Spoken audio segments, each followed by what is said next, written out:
예, 안녕하십니까. 한국특허전략개발원 사업협력팀 윤보미 그룹장입니다. 반갑습니다. 좋으신 말씀을 팀장님께서 다 말씀해 주셔서 저는 저희 교육과정 운영하면서 주의하실 점이라든지 아니면 어떻게 운영되는 운영 사항에 대해서만 간단하게 말씀을 드리겠습니다. 저희 운영 과정은 상반기에는 저희가 원래는 2월 달부터 계획을 했어요. 근데 갑자기 이제 코로나 사태 때문에 그걸 온라인으로 이제 진행을 하다 보니까 여러 가지 문제가 있어서 하반기에는 온라인, 오프라인 두 가지로 이제 병행을 해서 진행을 할 거고요. 말씀하셨다시피 저희가 이제 오프라인하고 저희가 이제 뒤에서 유튜브로 찍어서 실시간으로 이제 방송을 할 예정이에요. 그래서 앞에 모니터라든지 그걸 활용해서 이제 실시간으로 질의응답을 받아서 답변을 해드릴 예정이고요. 저희 운영은 70분 강의하시고 10분 휴식하시고 그걸 반복하고 12시 반부터 2시까지 점심시간 이용할 예정입니다. 지금 학생들이 지금 방학 기간이어서 아마 11시 반부터 2시까지 이제 점심 학생 식당을 운영을 할 텐데요.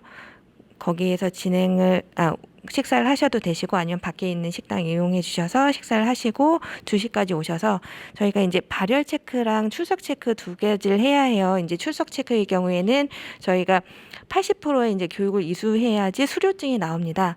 그래서 마지막에 이제 데이터톤에 참석하지 않으셔도 교육에 대한 수료증이 나오기 때문에 오프라인일 경우에는 저기에서 이제 오전에 오실 때랑 그다음에 점심 식사하고 오실 때 간단하게 이제 손 소독하시고 체온 재시고 그다음에 출석 체크 해주시면 되시고요.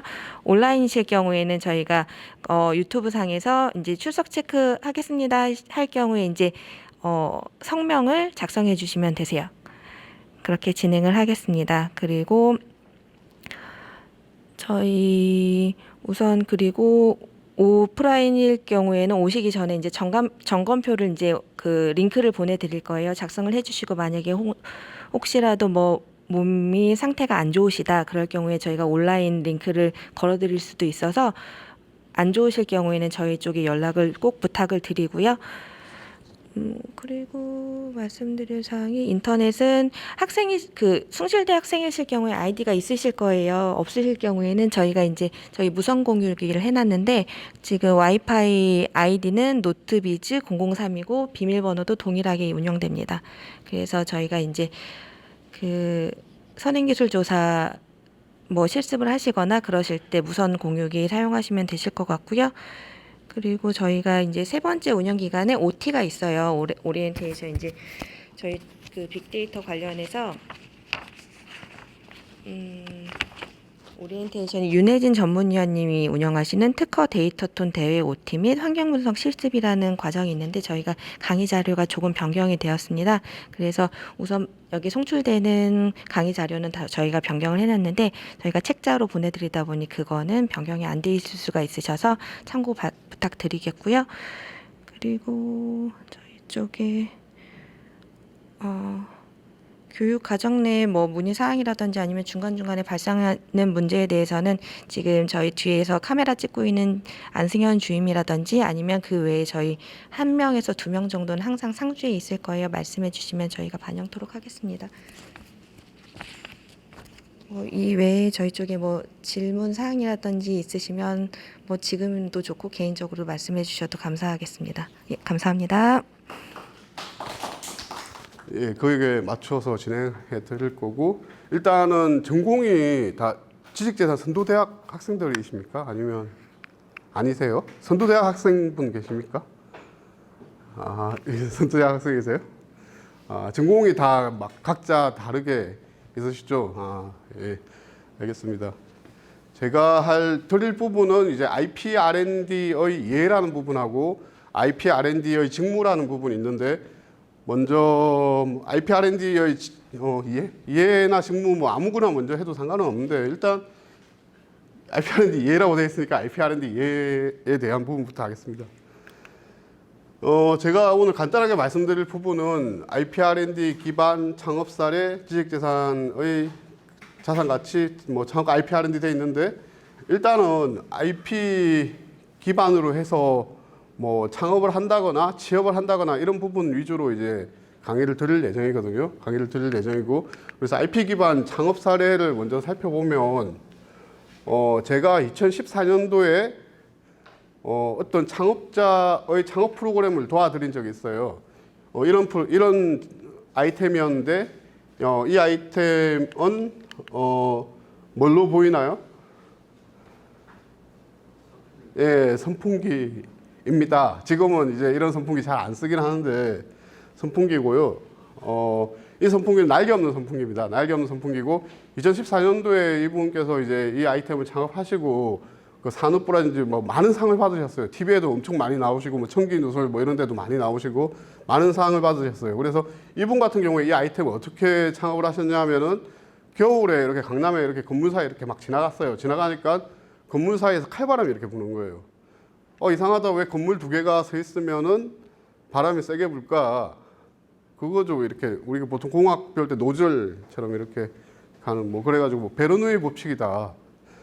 그래서 뭐 베르누이 법칙에 의한 선풍기다. 베르누이 법칙을 이용한 선풍기다라고 이렇게 해서 이걸 만드셨대요. 그래가지고 그 13년, 12년 이때 유튜브에 이런 걸 막 찍어서 올리셨어요. 시제품 만드셔가지고 올리시면서 베르누이 법칙을 이용한 선풍기다. 제가 뭐라고 했죠? 베르누이 법칙을 이용한 선풍기죠. 베르누이 법칙은 자연 법칙이죠.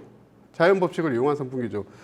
만약에 베르누이 그 법칙 자체를 그 사람이 이렇게 지나가다가 발견을 했다라고 하면은 발견이라고 했죠, 제가. 그거는 발견이에요. 발견인데 베르누이 법칙을 이용한 선풍기면은 발명이 되겠죠. 그래서 이것은 제가 이제 발명의 정의를 말씀드리는 거예요. 발명의 정의는 자연 법칙을 이용한 기술적 사상으로서 고도한 것이거든요. 그러니까 이 선풍기 자체는 이런 자연 법칙을 이용한 것이기 때문에 발명의 대상이 되죠. 발명의 대상이 되죠. 예, 그걸 말씀드리려고 했던 거고. 자, 제일 처음에 이제 그 말씀을 드린 거고, 두 번째 해외 투자 유치 설명회 참여 및 기술 유출 문제라고 되어 있죠. 이게 어떤 거냐 하면은 이분을 데리고 제가 칭다오와 광저우에 있는 그 해외 투자 유치를 하기 위한 설명회 같은 데를 데리고 왔어요. 데려와서 이제 설명을 하시고 나서 이제 설명하고 나면은 그쪽에서 보통 이제 뭐 바이어라든지 이런 분들이 이제 이렇게 뒤에 부킹해 주거든요. 그러면 이렇게 따로 앉아가지고 회의를 이렇게 미팅을 하세요. 미팅을 하시는데 이분께서 이제 미팅에서 딱 앉아 계시는데 어떤 분이 와서 막 상세하게 물어봐요. 이거는 뭐고 이거는 뭐고 막 상세하게 물어봐요. 상세하게 물어보는데 이게 해외잖아요. 중국이잖아요. 상세하게 물어보는데 모든 데 대해서 이제 상세하게 대답을 해주면 될까요? 안 될까요? 뭐 두 가지겠죠. 뭐 일단은 뭐 최대한 상세하게 이야기 안 하는 게 더 좋겠죠. 좋은데 이게 이제 만약에 이 제품에 대한 특허가 중국에 뭐 출원에 등록되어 있지 않으면은 어떻게 되겠죠? 보호받지 못하겠죠. 나중에 이거 카피를 해가지고 보호를 받지 못한다고요. 근데 이분께서는 이제 중국에 출원을 하셨죠. PCT 출원이라고 혹시 아세요? 국제 특허 출원? 예, 아무튼 나중에 배우실 겁니다. 이런 거 다. 지금 오늘 같은 경우에는 진짜 개요고 정말 이제 이렇게 막 신중하게 들으실 필요는 없어요. 되게 간단하게 이렇게 이제 대충 그냥 이런 게 있나 보다라고 듣고 이제 넘어가시면 돼요.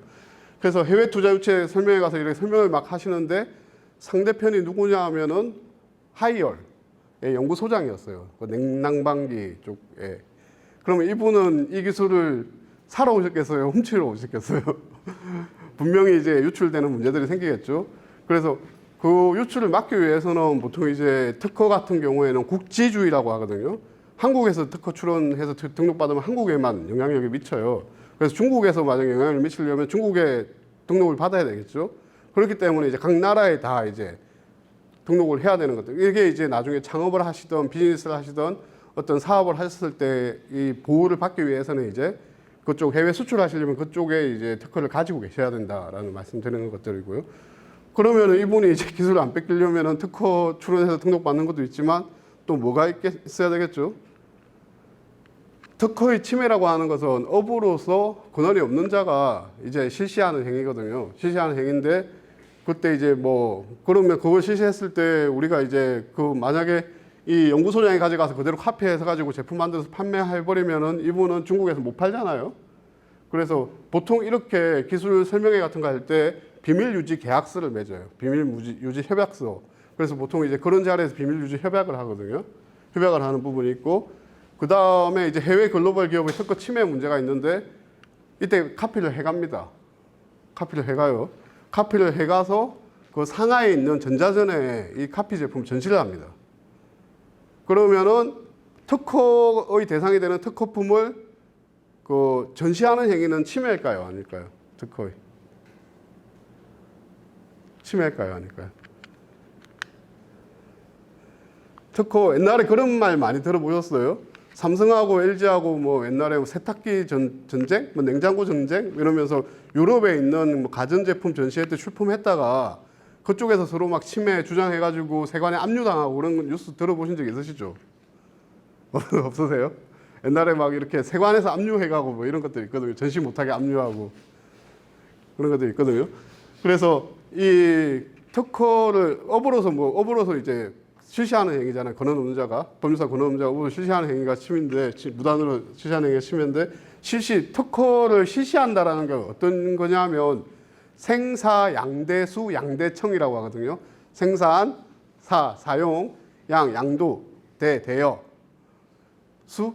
수입 수출 말고 수입 양대청 양도와 대여를 위한 청약 행위이거든요. 이렇게 뭐 전자전이라든지 이런 데 전시하는 행위 자체가 마케팅 행위잖아요. 양도나 대여를 위한 청약 행위에 해당하는 부분이라고 볼 수 있거든요. 우리가 침해라고 볼 수 있는 부분이 있어요. 그러면은 이제 침해니까는 만약에 등록해서 이렇게 권한이 있으면은 주장해가지고 뭐 이렇게 뭐 가처분 신청을 하든 뭘 하든 할 수는 있겠죠. 할 수 있는데 상대는 하이홀이에요.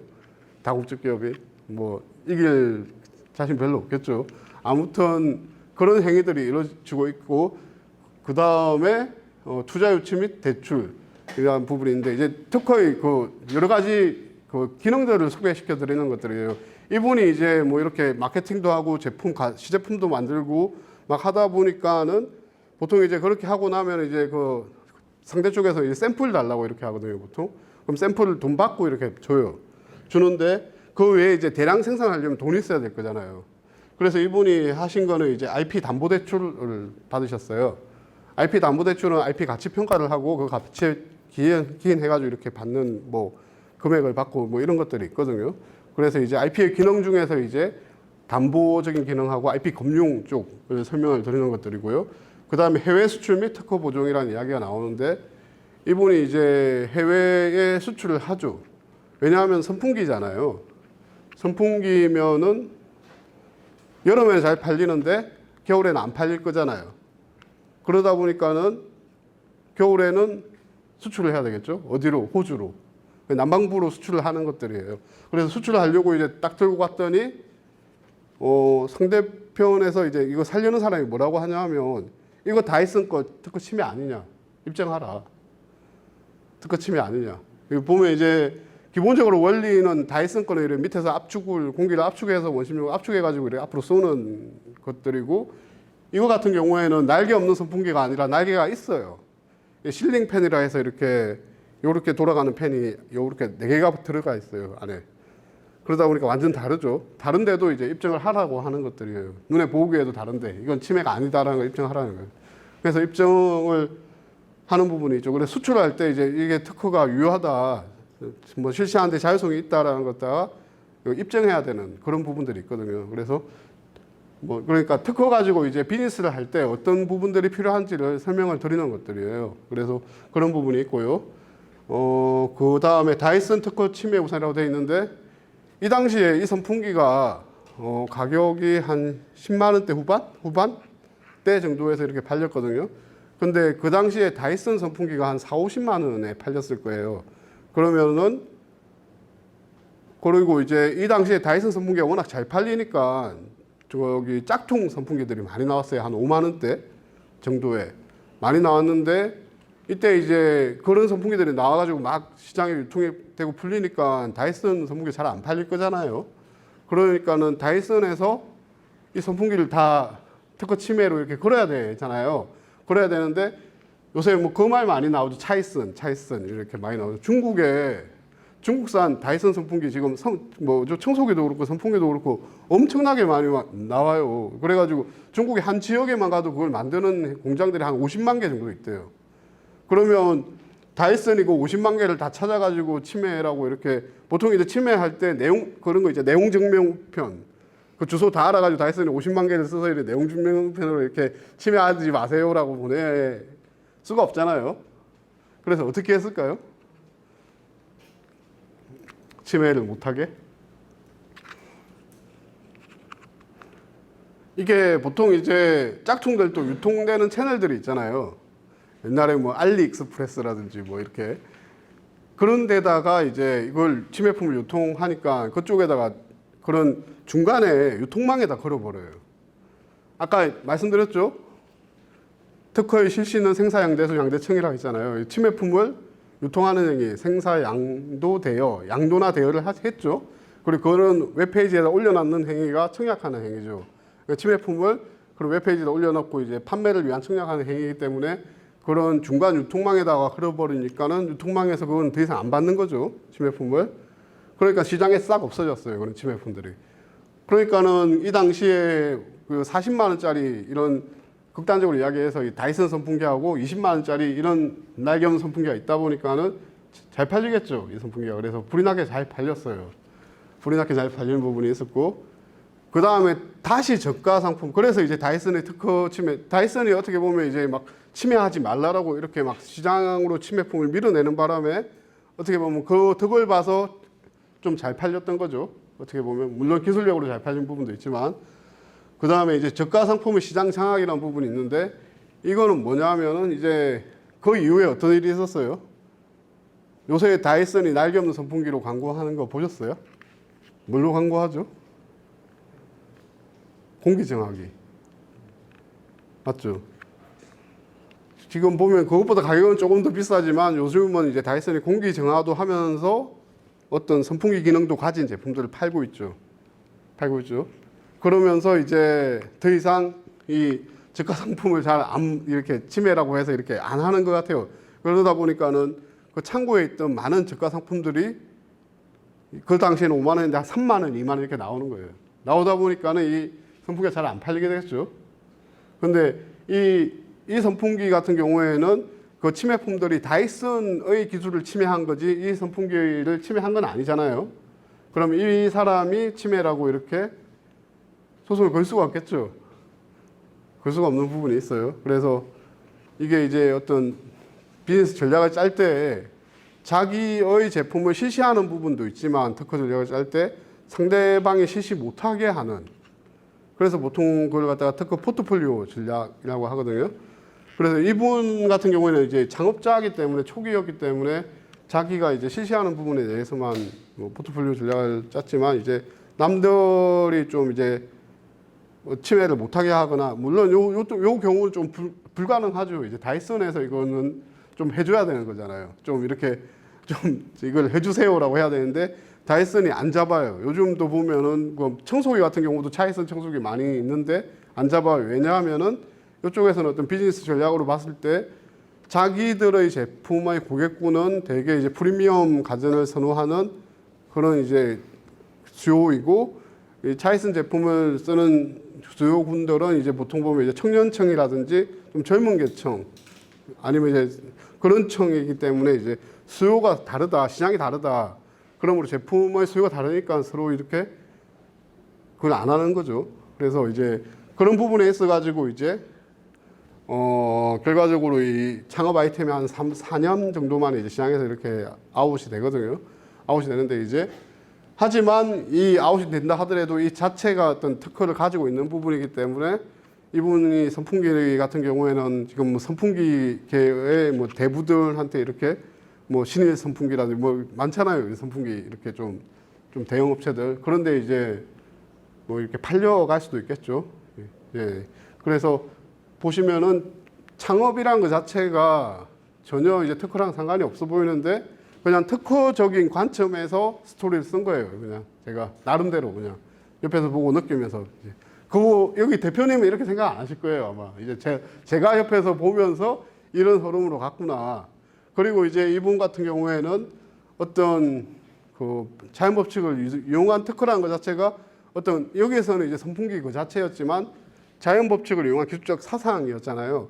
그러니까 이런 구조물에 이런 펜을 달았더니 이 공기가 잘 흐르더라. 그러니까 이런 것을 활용한 선풍기뿐만 아니라 다른 구조물에도 활용을 할 수 있겠죠. 그러니까 그런 부분에 있어 가지고 이제 뭐 나중에 아이템을 변경한다든지 뭐 이런 부분이 가능하다라는 걸 설명드리는 것들이고요. 그리고 그 다음 같은 경우에는 이제 이거 같은 경우에는 석션 칫솔인데요. 이렇게 빨아들이는 칫솔이에요. 석션 칫솔인데 요거 같은 경우는 어떤 때 쓰이냐면은 이게 보통 이제 진동 칫솔은 많잖아요. 진동 칫솔은 많은데 빨아들이는 칫솔 같은 경우에는 장애우라든지 뭐 이렇게 내성마비 있잖아요. 이렇게 치약을 삼키잖아요. 그래서 내성마비라든지 아니면은 펫은 잘 모르겠어요. 아니면 유아 어린애들 있잖아요. 그래서 그렇게 치약을 뭐 삼키는 사람들을 위해서 이렇게 만들어진 칫솔이고요. 그래서 이 제품을 만든 대표님 같은 경우는 서울과기대 학생이에요. 학생이고 이제 뭐 이렇게 친척 가족 중에 이렇게 이제 내성마비를 가지신 분이 있으셔서 이걸 만드셨다고 들었어요. 이분 같은 경우는 좀 뭐가 조금 이제 이것도 제 관점에서 정리한 거예요. 그분은 대표님은 이렇게 생각 안 하실 수 있어요. 제가 관점에서 옆에서 보고 관찰을 하고 이제 봤더니 이렇다는 거. 이분이 되게 이제 뭐 이렇게 창업하고 아이템 이렇게 막 하고 이런 걸 좋아하셔가지고 학생 때부터 이렇게 많이 창업을 하셨던 분이고, 그래서 이제 2011년도에 이런 아이디어가 있어가지고 이걸 갖다가 특허 출원해서 이제 등록을 받으셨어요. 받으셨는데 제가 보니까 되게 이제 원천적인 특허에 가까웠어요. 가까웠고 받으셨고, 그 이후에 이제 군대를 갔다 와가지고 창업을 하신 거예요. 창업을 하신 거고, 그래서 이제 창업을 하고 나서 뭐 해외 뭐 중국인가 그게 이제 전자전인가 그게 이제 전시를 했겠죠.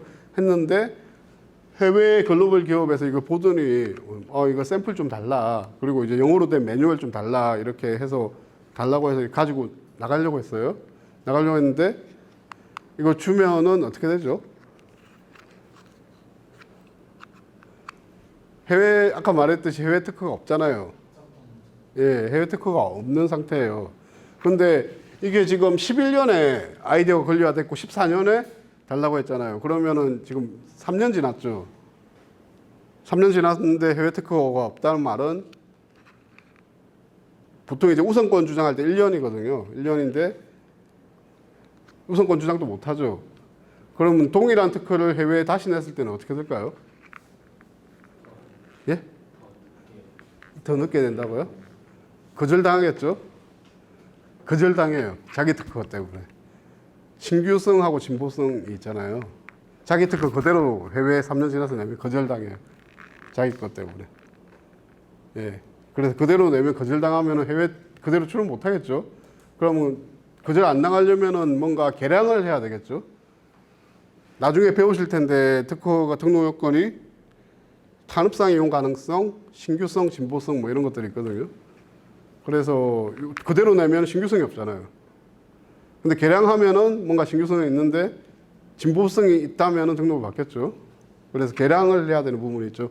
근데 이제 아이디어 내놓고 그대로 이제 그 아이디어대로 이제 샘플 한 거기 때문에 이제 그대로 해외 특허를 못 가지겠죠. 그리고 그 이후에 이제 미국 최대 치약 회사에 샘플 요청을 했대요. 이거 이제 이 회사 뭐 이렇게 네이버 같은 데 검색하면 이렇게 나올 거예요. 막 세계 최대 뭐 기업에 뭐 어디에서 몇만 불 뭐 어쩌고 뭐 이래 나와요. 못하죠. 해외 특허가 없잖아요. 그래서 그 이후에 이제 어떤 전략을 써서 해외 특허를 2015년부터 이제 15년, 16년 이렇게 가지고 이제 그 이후에 수출을 하기 시작합니다. 수출하기 시작하고요. 그래서 이거 같은 경우에는 아주 간단한 예시인데 이제 우리나라가 선출원주의고 아이디어가 있을 때 빨리 출원해 놓는 것도 좋지만 어떤 사업 전략이랑 특허 전략을 어떤 관점에서 이제 좀 특허 전략을 어떤 비즈니스 관점에서 이제 좀 구사를 해야 된다라는 걸 말씀드리고 싶어서 한 것들이에요. 한 것들이고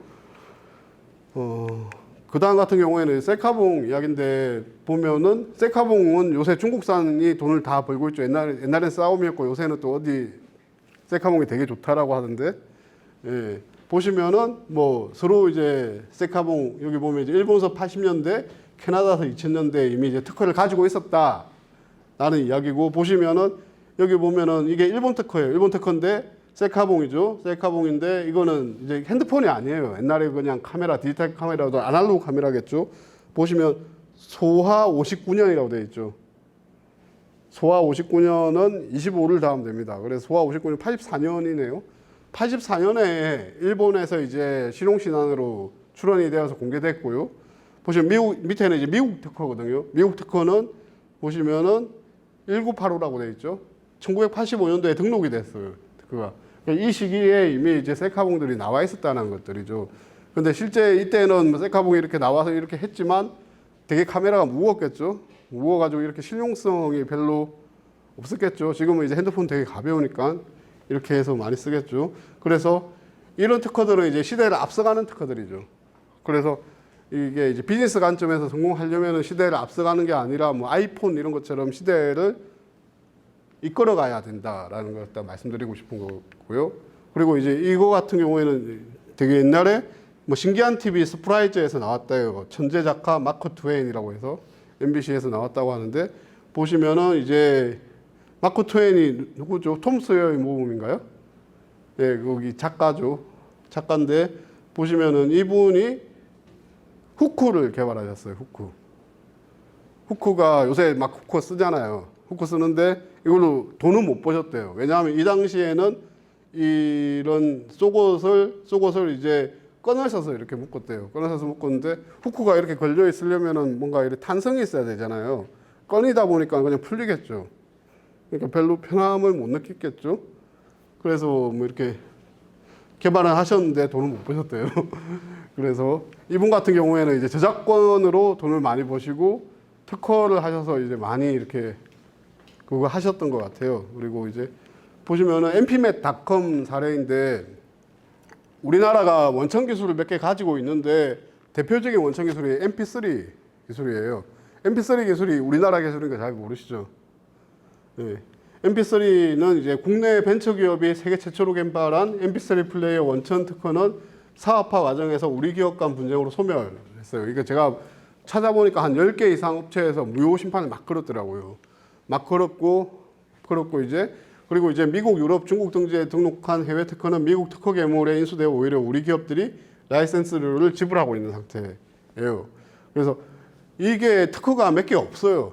국내에 한 두세 개인가 있고 해외에 미국 특허 하나인가 있거든요. 있는데 국내 특허가 막 무효당하고 이제 그래서 이제 mp.com이 2001년 1월에 한국 특허권을 획득하고 국내 특허권을 기초로 미국, 유럽, 중국에서도 권리를 획득하고, 그다음에 이제 막 소송 걸려가지고 막 망하니까는 그 아이리버라고 혹시 아세요? 거기에서 이거를 인수하거든요. 되게 못생겼죠. 근데 기술은 가지고 있었어요. 이게 이제 기술은 가지고 있어가지고, 그래서 이제 그 이후에 아이리브에 이 회사가 인수가 되고요. 그리고 이제 시그마텔이라고 해서 2006년 1월 레인컴으로부터 특허권을 인수해서 국내 기업 간 특허 분쟁과 특허를 미납으로 이 특허들이 다 소멸하게 돼요. 소멸하게 되고, 미국 특허 같은 경우에는 미국 쪽이 이제 한국 특허는 소멸하게 되고요. 여기 보면은 0287366호라고 돼 있죠. 이거는 한국 특허는 없어져요. 살아남는 거는 미국의 제 7065417이라는 특허가 있는데 이게 얘만 살아남아요. 그런데 이걸 갖다가 이제 텍사스 MP3 테크놀로지라는 MP가 이 특허를 매입해가지고 삼성한테 소송을 제기했어요. 그래서 국내가 기술이 원천 기술을 가지고 있지만 결과적으로 이게 이제 기업이 비즈니스를 하는 관점에서 특허 전략을 어떻게 쓰냐. 이게 진짜 좋은 기술이잖아요. 좋은 기술이니까 누구나 쓰고 싶죠. 누구나 쓰고 싶으니까는 여기는 중소기업이고 어떻게 해야 되죠? 쓰고 싶으면. 그래, 라이센스를 해야 되는데 그렇게 생각 안 하시는 분들이 있어서 뺏으려고 했겠죠. 그러니까 죽이려고 했던 거예요. 나중에 이제 IP R&D 전략이라고 나오는데 이게 핵심 특허가 있고 써야 되잖아요. 써야 되면은 그 특허를 쓸 수 있는 방법은 회피하는 방법. 그러니까 회피 설계를 하는 방법이 있죠. 회피 설계를 하는 방법이 있고, 그 다음에 무효 전략이 있죠. 없애고, 그러니까 피해가거나 없앨 수 있으면 없애버리거나 아니면 마지막으로 시도한 게 이제 라이센스 전략. 이렇게 세 가지 전략이 있거든요. 세 가지 전략이 있는데 요거 같은 경우에는 10개 기업 이상에서 막 죽을 때까지 두들겼으니까 사업을 할 수가 없는 거예요, 도대체. 그러니까 망해버리는 거죠. 망해버리고 결과적으로 이게 특허료 미납으로 소멸했잖아요. 소명이라고 돼 있는 특허료 미납으로. 그러니까 사업을 할 수가 없으니까 특허료를 낼 돈이 없는 거예요. 그러니까 특허가 죽어버리는 거죠. 죽어버리는 거죠. 그리고 이제 특허가 두세 개밖에 없으니까 이게 핵심 특허 몇 개를 죽여버리면은 그 다음에 이제 누구나 다 써버리니까 사업성이 안 맞는 거죠. 그래서 뭐 다이슨하고 비교를 했을 때 다이슨은 뭐 원천 기술을 가지고 있고 강력한 권리를 설정해서 뭐 특허를 뭐 강한 특허망을 구축하고 뭐 이런 식으로 되어 있어요. 그리고 이제 뭐 특허 심사 하이웨이 제도를 활용해서 조기 권리를 확보하고 우선 심판 제도를 활용해서 뭐 조기 분쟁 해결하고 뭐 이렇게 좋은 말들이 많이 적혀 있어요. 근데 MP3 같은 경우에는 MP3 원천 기술을 가지고 있지만 허술한 권리 설정 그리고 이제 특허 관련 특허는 3건에 불과해서 경쟁사와의 특허 분쟁의 취약 뭐 이런 식으로 이야기가 나오죠. 아무튼 뭐 특허 관리를 잘해야 된다 이런 이야기를 말을 하고 있는 것 같아요. 특허 관리를 잘해야 된다라는 이야기를 하고 있어요. 이런 이야기를 하고 있고 예시는 요 정도까지 하시고 그다음에 지식재산의 재산 가치에 대해서 살펴보겠습니다. 지식재산이란 무엇인가 따분한 이야기인데요. 지금 뭐 지식재산 선도대학 나오시거나 이런 분들은 이제 따분한 이야기고 지식재산은 보통 이제 산업재산권하고 저작권하고 신지식재산권 이렇게 나뉘고요. 산업재산권은 특허, 실용시나 디자인 상표. 그다음에 저작권은 많이 아시겠지만 뭐 영화라든지 음악이라든지 소설 뭐 이런 것들이고 신지식재산권은 최근에 이제 뭐 AI라든지 빅데이터 이런 부분들이 이제 신지식재산권이라고 불리는 부분입니다. 불리는 부분이고요. 그래 그 중에 이제 우리가 다룰 부분들은 보통 이제 산업재산권 쪽인데 산업재산권이라고 하는 것은 이제 특허, 실용신안, 뭐 디자인 상표고요. 하나의 이렇게 자동차라는 제품에서도 이게 이제 각각이 하나씩 쓰일 수도 있고 이게 특허, 디자인, 상표, 실용신안이 모든 게 다 사용될 수 있는 부분이고요. 특허라고 하는 거는 기술적 사상으로서 이제 구도한 것을 이야기하고 뭐 디자인, 실용신안이라고 하는 것들은 이제 뭐 요거보다는 이제 고도한 게 조금 낮은 부분이죠. 눈에 보이거나 이제 형상화될 수 있는 부분들, 평면, 도면도 뭐 요즘은 가능하게 되었다라는 이야기도 있고요. 디자인 같은 경우에는 신미감을 주는 아름다움, 신미감을 주는 부분이고 상표는 말 그대로 이제 뭐 이게 이제 차별성, 식별력을 주기 위해서 이제 선택한 것들이 이제 상표죠. 딴 남들하고 이제 식별하기 위해서 한 것들이 상표고요. 그래서 그 지식재산권 중에서 이제 특허의 정보적 가치를 보시면 특허는 보시면 이제 특허권이라는 게 있잖아요. 특허권. 특허권이라고 하는 것들은 이제 법적인 기능으로서 자기가 독점적으로 사용하거나 남이 사용하지 못하게 하는 권리의 관점에서 보는 것들이고요. 그 다음에 이제 이 특허 문헌 자체는 보면 기술 내용을 포함한 대규모 기술 정보를 담고 있거든요. 그래서 보시면은 일반 문헌하고 특허 문헌을 살펴보면은 모든 지식의 80%가 특허 문헌으로 공개되고 특허 문헌에 공개된 71%가 다른 문헌에는 공개되지 않았다라고 되어 있죠. 그래서 결과적으로 전 세계 지식이 100이라면 그 중에 80이 특허로 공개되어 있고 그 중에 71%가 다른 문헌에 공개. 그러니까 특허 나와 있는 것 중에 절반은 특허로만 공개된다는 거죠. 전 세계 지식의 절반은 특허로만 공개된다는 거예요. 그래서 만약에 연구 개발을 할 때 특허를 살피지 않고 연구 개발을 하게 되면은 전 세계 선행문헌 절반은 보지 않고 연구 개발을 하게 되는 거죠. 논문을 쓸 때는 좀 다른가요? 좀 다를 수도 있겠네요. 예, 그쪽은 좀 기초과학 쪽이라면.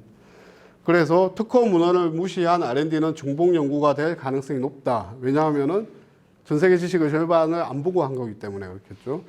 그 다음에 특허 정보의 특성은 특허 문헌은 논문이나 다른 어떤 간행물보다 더 풍부하고 체계적인 기술 정보를 제공하고 있다. 특허는 경제적 이익을 수반한 대표적인 취재권으로 무엇보다 시장에 민감한 기술이다. 이 말은 어떤 말이냐면 특허가 출원하려면 어떻게 되죠? 아까 이야기했듯이 국지주의라고 했죠. 특허가. 그래서 수출하려면 돈 그쪽에 출원해야 되죠, 다. 그러니까는 특허 한 건 한 건 이렇게 출원하고 뭐 이렇게 하려면은 특허 같은 경우에는 출원할 때 출원료 내고, 그리고 만약에 이제 변리사 쓰면은 이제 뭐 변리사 그 수임하는 돈도 내야 되고, 등록하면 등록 성공료도 내야 되고, 그거는 이제 별개로 치고요. 행정 수수료들이 이제 등록할 때 등록료 내야 되고요.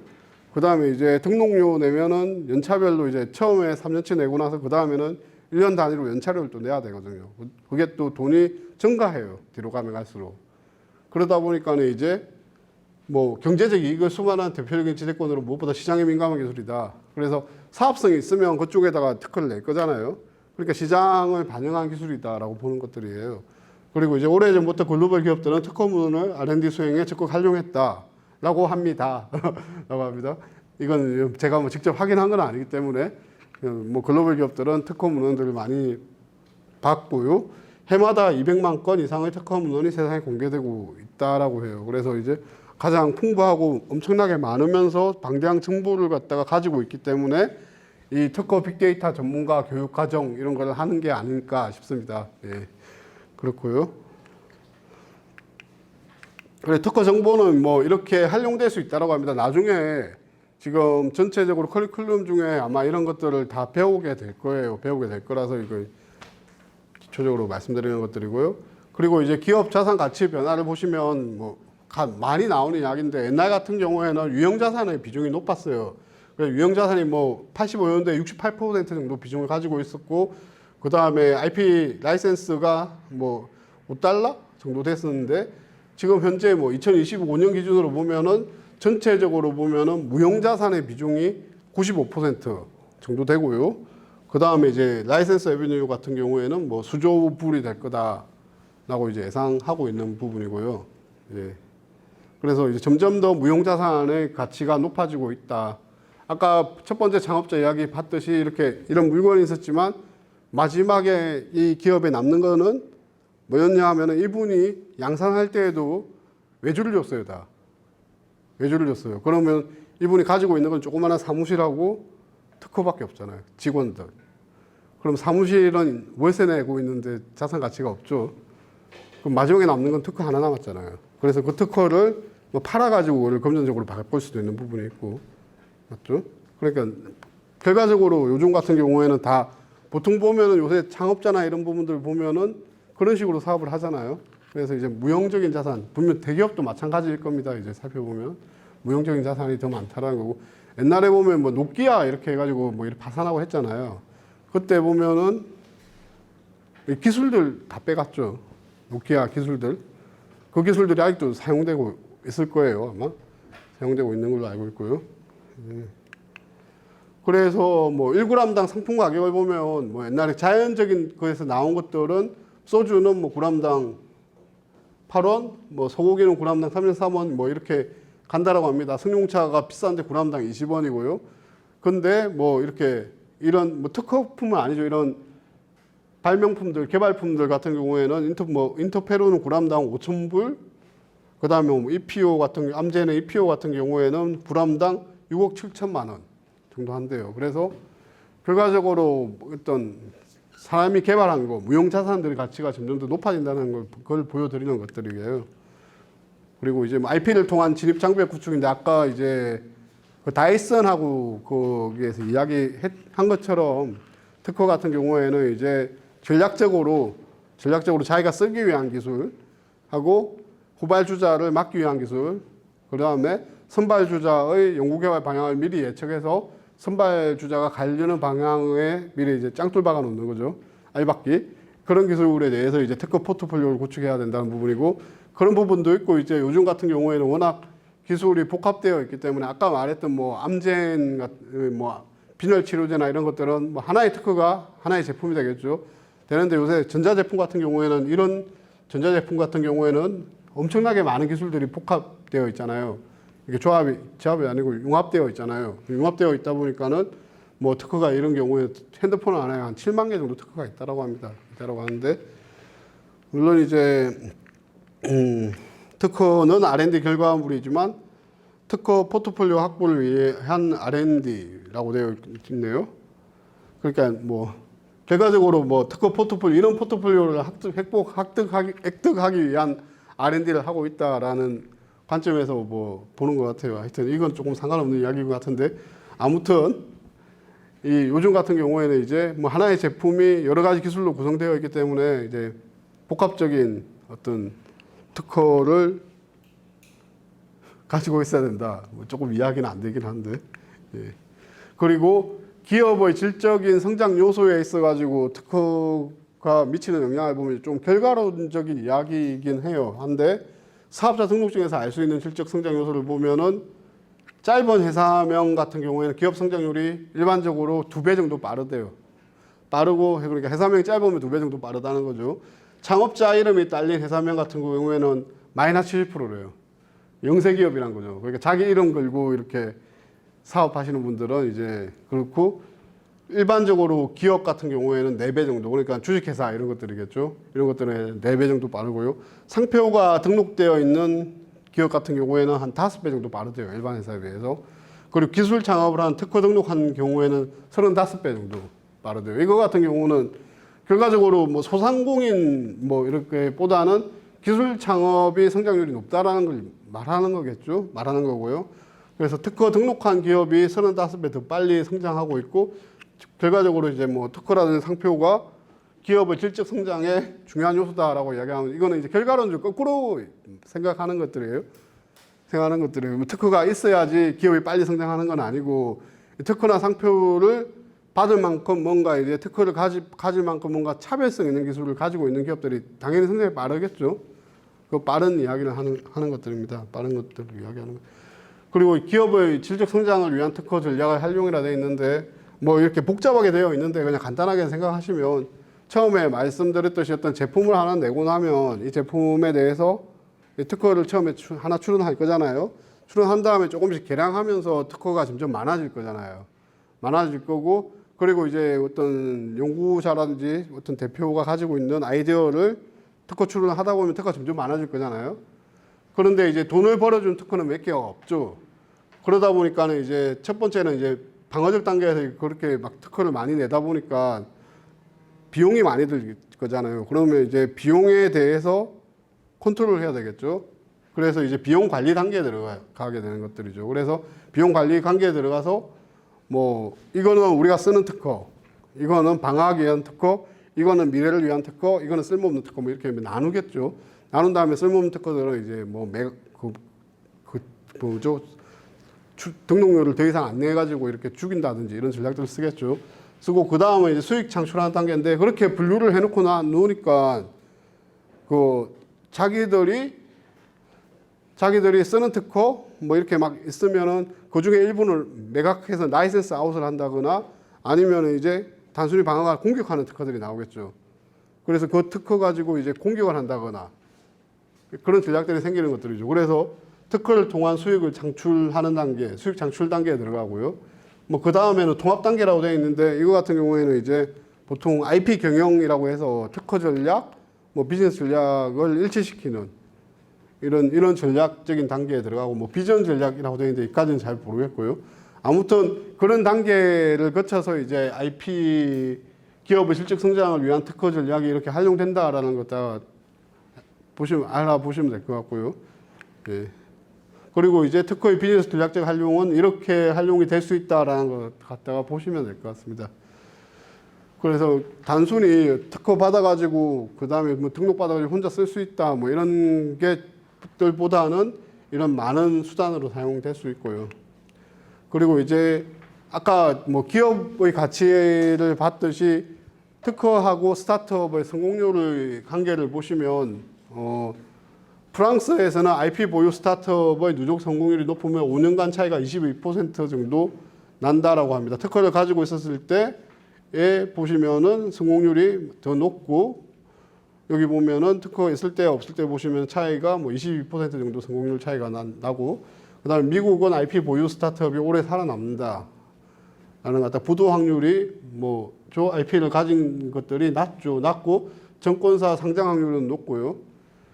그러니까 이거는 IP를 가져서 높은 게 아니라 아까 말씀드린 거하고 똑같이 어떤 차별성 있는 기술을 가지고 있기 때문에 그렇게 좀 단순히 IP의 이야기는 아니고 그렇게 이해를 하시면 될 것 같아요. 그냥 특허가 있어서 그렇다는 게 아니라 특허를 받을 정도의 남들과 차별성 있는 기술, 그러니까 진부하고 신규하고 진부한 기술을 가지고 있기 때문에 이런 현상이 발생하는 것이다라는 것들이고요.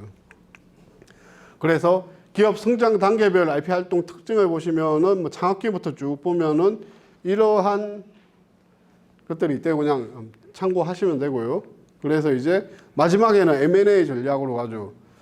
요즘 같은 경우에는 어떤 무형자산보다 무형자산이 많고 결과적으로 이런 빅브라더들이 계속 지켜보고 있는 거죠. 지켜보면서 좋은 인재하고 좋은 IP를 사들이고 있죠. 매입하고 있죠. M&A 전략. 요즘 같은 경우에는 더 이런 것들이 많이 발생하고 있습니다. 많이 발생하고 있고요.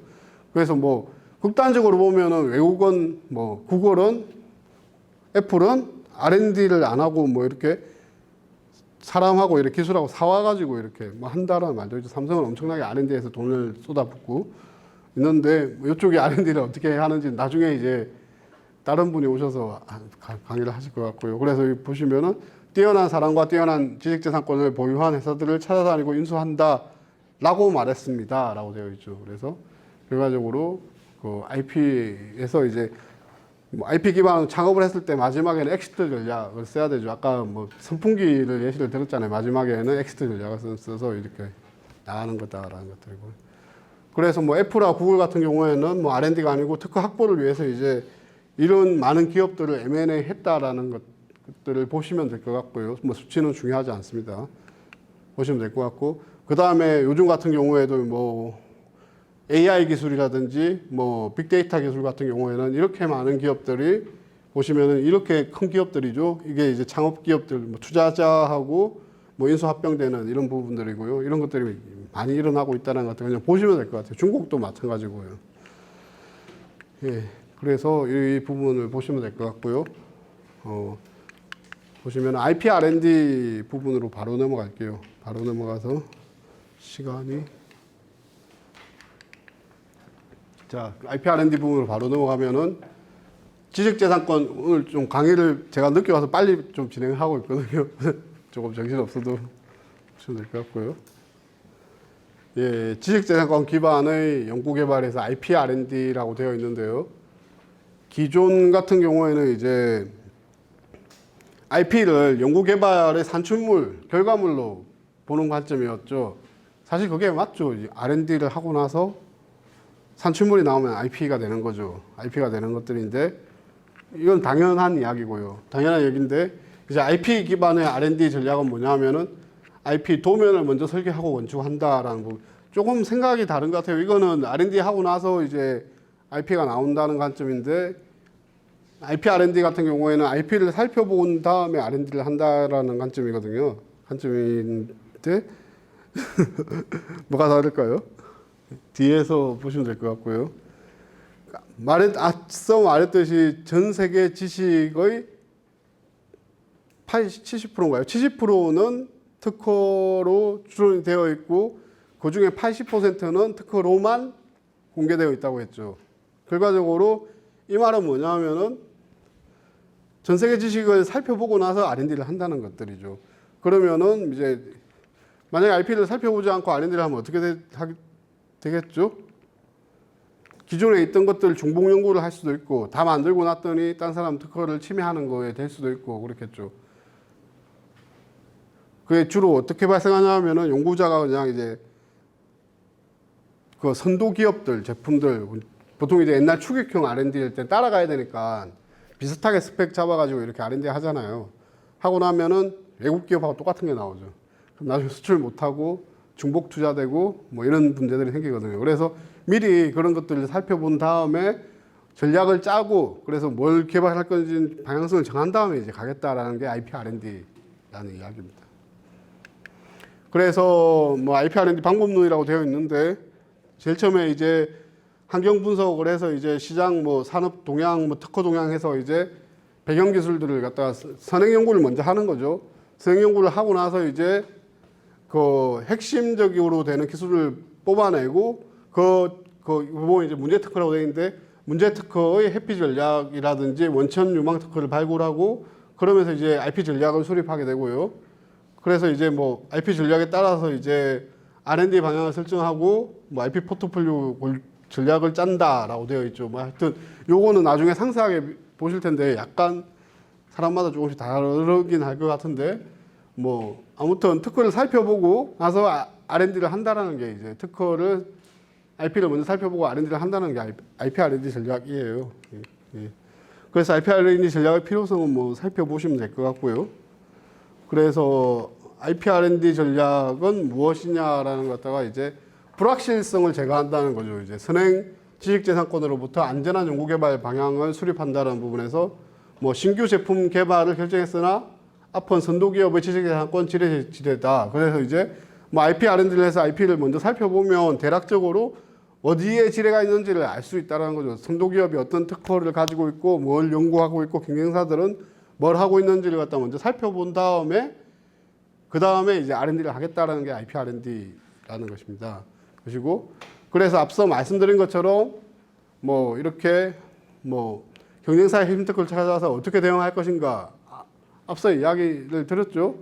이렇게 좋은 특허가 있으면 어떻게 해야 될 것인가라는 부분에서 IP R&D를 해요. 이게 여기까지 IP R&D고요. IP R&D 하는 게 아니라 여기까지는 이제 이 전체가 IP R&D죠. 자사가 어떤 기술을 개발할지를 갖다가 먼저 확정하겠죠. 한 다음에 그리고 그 관련 기술을 찾아봐요. 찾아본 다음에 자사가 하려고 하는 기술하고 유사한 기술들이 나오겠죠. 그런 기술을 선정하고 그러면 그 기술을 갖다가 어떻게 할 것인지 대응책을 마련해야 되겠죠. 그래서 이 기술들을 갖다가 이제 특허 검색에서 나온 기술을 분류를 해요. 그래서 S급이라고 하는 것들은 현재 개발 중인 제품이 침해하는 특허. 그러니까 지금 어떤 이런 제품을 개발하는데 이 제품하고 자기가 하려는 기술들을 갖다가 관련된 특허겠죠. 개발하려는 기술을 하고 관련 있는 특허들이 S겠죠. 그 다음에 이제 장래 개발할 제품이 침해하는 특허. 그러니까 A급 특허는 나는 요것도 하고 싶은데 그 범주 좀 더 확장했을 때 범주에 드는 특허들이고요. 그 다음에 이제 뭐 B급 특허는 아이디어로 이제 도출이 가능한 특허. 그러니까 특허 살펴봤더니 이런 세 가지 방향의 특허들이 나왔죠. 향후 이제 아이디어로 쓸 특허, 자기들 특허랑 좀 이제 저촉하거나 하는 특허, 그리고 이제 이거 봤더니 참 좋네, 나중에 해봤으면 좋겠다 하는 그런 특허들이 나오겠죠. 그런데 특히 S급인 경우에는 이제 이게 침해인지 여부인지를 찾아가지고 침해라면은 비침해 논리를 개발하는 방법이 있고요. 그 다음에 피하는 방법이 있겠죠. 햇빛을 하는 방법이 있고, 그 다음에 무력화 전략, 무효화시키는 전략이 있고요. 그리고 마지막에 이제 라이센스 전략이, 사는 전략이 있겠죠. 이게 다예요, IP R&D. 그러니까 앞으로 긴 시간, 몇 주 과정이죠, 이게. 긴 시간 동안 배우실 IP R&D가 이런 프로세스에 의해서 이루어진다라는 것들 아시면 될 것 같아요. 아시면 될 것 같고요. 자, 이거는 이 IP R&D를 쓴 사례인데요. V사의 사례인데, 보시면은 이분들이 이제 2011년 2월 달에 IP R&D 전략 지원 사업을 받으세요. 받으셔가지고 글로벌 C사와 분쟁이 예상되는 특허를 도출을 했어요. 그때 미리 사전에 도출을 해서 위 핵심 특허에 대해서 이제 선행기술 조사를 했고요. 선행기술 조사를 통해서 무효화 가능한 걸 알았어요. 그래서 무효화 전략을 미리 수립해 놨어요. 이분들이 사전에 수립하고 무효화 전략을 수립함과 동시에 자기들이 이제 미래의 먹거리를 또 발굴해야 되겠죠. 그래서 경쟁사 특허 분석을 해서 독자적인 기술을 확보했어요. 그래서 7천여 건의 경쟁사 특허를 확보해서 이제 특히 이제 뭐 어떤 것에 관련된 특허를 활용해서 이제 경쟁사와 차별화된 방식의 기술을 확보를 했어요. 그리고 나서 이제 신규 특보를 출원했겠죠. 그 이후에 이제 뭐 그래가지고 이제 글로벌 C사와의 분쟁을 대응하고 그 다음에 독자 기술을 확보하면서 이제 자기들의 미래 먹거리를 미리 차려놨었어요. 그래서 그 이후의 흐름이 어떻게 되냐면은 이 이후에 V사가 이제 신규 특허에 대해서 이제 특허 출원을 했겠죠. 제품 출시했겠죠. 출시하자마자 C사가 글로벌 C사가 V사한테 경고장을 발송했어요. 자기들 특허 침해다. 근데 이 사람들은 이 특허는 죽일 수 있고 이 특허를 죽이고 나서 이거를 좀 더 이제 좋은 기술로 갈 수 있는 그런 걸 다 한 거죠. 그래서 이제 C사가 V사의 특허 침해 경고했고 이제 뭐 V사는 C사 특허 죽일 수 있는 거 아니까 손해배상 청구를 하자마자 무효심판 청구를 해버렸어요. 특허심판원에. 그러고 나서 특허 무효됐겠죠. 왜냐하면 논리를 다 개발해 놨으니까 무효됐고 이제 뭐 그 이후에 이제 뭐 서울중앙지법 손해배상 청구 원고 패소 뭐 이렇게 나와가지고 하여튼 C사가 특허가 무효가 됐어요. 무효가 됐고 그 이후에 이제 V사 같은 경우에는 글로벌 N사 및 A사의 전략적 파트너 선정 및 수출을 하게 됐고요. N사가 어딘 줄 아시겠죠? A사랑 글로벌 C사, 예. 글로벌 섬유회사인 I사의 수출 및 판매액 8% 기술 이전했고요. 뭐 기술력을 인정받고 제품의 홍보 효과를 극대화했대요. 이게 뭐냐면 겨울 어류 이렇게 보면 글로벌 C사에서 어떤 걸 했냐면 옷 안에 은박지 옛날에 이렇게 반딱반딱한 은박지 들어간 옷 혹시 기억나세요? 이렇게 좀 보온 잘 되라고 겨울에 이래 운동복이라든지 보면 안에 이렇게 단열재처럼 이렇게 은박지 들어있는 옷 기억나세요 혹시? 옛날에 13년 뭐 이럴 때인데 한 10년 전이네요 벌써. 그 옷이에요 이게. 그 옷인데 V사는 이렇게 은박지를 이렇게 코팅한 게 아니고 나노 기술을 써가지고 섬유 안에다 넣은 거예요 같이. 기술 다르죠. 근데 원천적으로 보면은 뭔가 이렇게 은박지가 들어가서 이렇게 체온을 보호한다는 관점에서는 이제 유사할 수 있죠. 아무튼 그 기술에 대한 침해 소송입니다. 이런 부분이 있었고 그리고 이제 보시면은 뭐 현재 연구 개발 중인데 좋은 아이디어가 없을까라는 부분인데 특허에 보면 뭐가 있냐면 청구항도 있지만 특허는 안에 이제 상세한 설명이 있어요. 상세한 설명에는 보통 뭐가 있냐면 실험 데이터들이 들어있거든요. 보통 특허 출원하기 전에 실험을 해서 실험 데이터를 그 명세서에 집어넣거든요. 그래서 이거는 뭘 한 거냐 하면은 이게 아마 나사 한 것 같아요. 피치랑 높이 깊이가 있는 거 보니까 나사, 정밀 나사. 보통 정밀 나사 하면 핸드폰 케이스라든지 하드 드라이브 뭐 이런 데 쓰는 나사 있잖아요. 조그만 거. 그런 거 같은데 그거의 피치하고 높이를 그 특허 명세서에서 뽑아가지고 쫙 점을 찍은 거예요. 작점을 찍고 나니까는 이제 뭐냐 하면은 선도 경쟁사 기술 영역 파악이 가능해지죠. 여기에서. 그 다음에 높이 피치 뭐 스펙 같은 게 파악해지고 이제 그러면은 이걸 보고 나서 이때 어떤 성능이 나온다는 걸 알겠죠. 안 다음에 이제 실험 스펙을 결정하고 여기에서 이제 실험을 하면 되겠죠. 그러면은 실제 실험을 하지 않고 이걸 뭐 봐서 예측을 할 수 있으니까 물론 이제 이 데이터가 좀 정확하다라는 가정하에 할 수 있으니까는 실험 횟수가 줄고 이제 개발 기간이 단축되겠죠. 결과적으로 이제 사업화 기간이 단축되고 시장 성장 가능성이 높아지는 게 되겠죠. 이게 이제 데이터 기반, 빅데이터 기반으로 해서 이제 실제 실험을 하지 않고 이제 이것들을 뽑아내 가지고 한다는 부분이. 이게 이제 보통 이렇게 정밀 나사 이런 것도 되지만은 보통 그 2차 전지 같은 거 뭐 보면은 그 조성물 구조 같은 거 있잖아요. 그것도 이렇게 해서 가능해요.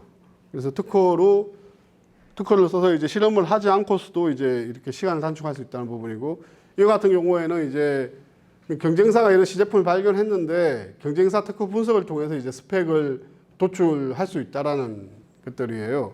그래서 이제 경쟁사가 이런 시제품 냈는데 시제품을 입수하지 않아도 경쟁사 특허를 분석하면은 차기 제품의 스펙을 갖다가 알 수 있다라는 부분이고요.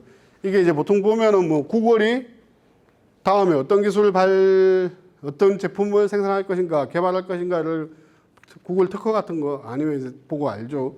보면은 옛날에 이렇게 접는 디스플레이 같은 경우에도 보면 뭐 핸드폰 회사들 특허 찾아봐가지고 미리 막 이렇게 당기는 게 나오고 미리 예측하잖아요. 예, 보통 이제 그렇게 개발하고 나서 실제 상품에 적용될 때까지는 꽤 시간이 오래 걸리죠. 몇 년 걸리거든요. 그러다 보니까 특허가 출원한 지 1년 6개월 이후에 공개되긴 하지만 실제 상용화하기에는 개발하고 나서 더 오래 걸리기 때문에 이게 가치가 있는 거예요, 이 정보가. 그렇게 아시면 될 것 같고요.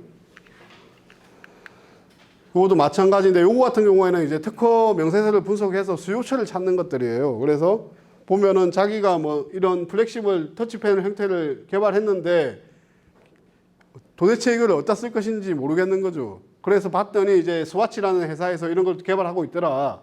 그래서 이런 것들을 개발하고 있는 회사에 마케팅을 하면 되겠구나라는 걸 결과적으로 특허 분석을 통해서 이제 마케팅 대상이 되는 기업들을 찾겠다는, 물론 이제 뭐 더 잘 알겠지만 이 업체에 있는 사람들이 이걸 어디다 쓸지는 그런 부분이고, 이건 넘어가고요. 그 다음에 신제품 개발을 해야 하는데 어떤 것부터 해야 되는, 이게 이제 이 업체에서 어떤 이런 기술을 가지고 있는데 이 기술에 대한 시장이 포화 상태에 이르는 거예요. 그러면은 시장을 더 넓히기 위해서는 이 기술을 가진 분들은 이제 다른 시장으로 확장을 해야 되겠죠. 이거 같은 경우에 이제 특허 분석을 통해서 신제품, 신시장으로 확장하는 사례거든요. 그래서 뭐 기존 핵심 보유 기술은 알루미늄 양극 산화막 기술을 해서 이제 AAO 기술인데 이게 이제 매출의 한계를 느껴서 이제 신시장 진출이 필요했던 것들이죠. 그래서 특허 분석을 했더니 이런 AAO 기술을 활용한 제품을 찾았어요. 특허에서 찾아봤더니 LED 기판, 뭐 가스 센서, 연료 전지, 광학 소자, 리튬 이온 전지, 영화용 필터 이런 것들이 AAO 기술을 활용한 특허들이 나왔던 거죠. 그러면 이 기업이 우리도 우리 역량에 맞는 기술들 중에 요것들 중에 하나를 하면 되겠네 이렇게 생각하는 거죠. 그래서 이제 자기들이 가장 할 수 있는 것들을 뽑아봤더니 뭐 자사 기술이 이건데 뭐 LED 기판 기술을 갖다가 이제 한번 해보자라고 해서 LED 기판을 한 것들이고요. 그리고 이제 뭐 가스 센서 기술을 한번 해보자 해서 했던 것들이고 이렇게 했더니 뭐 한 100억 정도 매출이 예상된다라는 부분이고요. 결과적으로 이제 IP를 쓰면은 여기 보면 이제 신시장, 신제품 창출이 가능하고 앞서 보시면 뭐 이렇게 수요 예측이 가능하고 그다음에 뭐 경쟁사에 대한 뭐 예측이 가능하고 뭐 이런 것들을 갖다 보여드리는 것들, 실험을 대신할 수 있고 이런 것들을 갖다가 보여드리는 것들이고요. 결과적으로 이게 보통 이제 제가 2시간 하는 강의인데 1시간 만에 끝내긴 했는데요.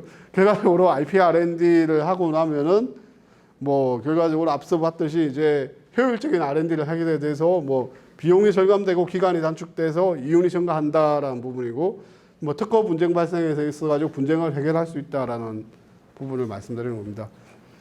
지금 IP R&D 개요 같은 경우는 앞으로 반복적으로 계속 나올 거예요. 계속 나올 것이고 이 상세한 내용들은 이제 수업 시간에 배우실 것들이고요. 제가 한 것들은 이제 사례 위주로 해서 간단하게 소개만 드린 것들이거든요. 그래서 뭐 이런 게 있다라는 거 정도만 아시면 될 것 같아요. 그리고 한 5분 정도만 쉬시고 그 다음 수업 바로 진행하도록 하겠습니다. 저기 지재위 쪽에서 이제 나왔던 보고서들이 많은데 그런 내용들 위주로 해서 이제 뭐 지금 현재 뭐 IP R&D 관련된 직무들이 어떤 것들이 있고 뭐 시장이 어떠한가라는 것들을 설명드리도록 하겠습니다. 그러니까 IP R&D 교육이 이런 직무 분석을 기초로 해서 이제 나왔다라는 관점에서 이제 뭐 IP R&D 교육의 이해 처음에 이제 IP R&D에 대해서 간단하게 소개해 드렸던 거는 이제 IP R&D가 어떤 거다 라는 것들을 말씀드린 것들이고요. 그 다음에 이제 이 부분에서 이제 IP R&D 직무가 어떤 직무를 하는 것들이고 이제 뭐 그래서 이제 이런 교육을 받는다라는 걸 설명드리는 것들입니다. 예.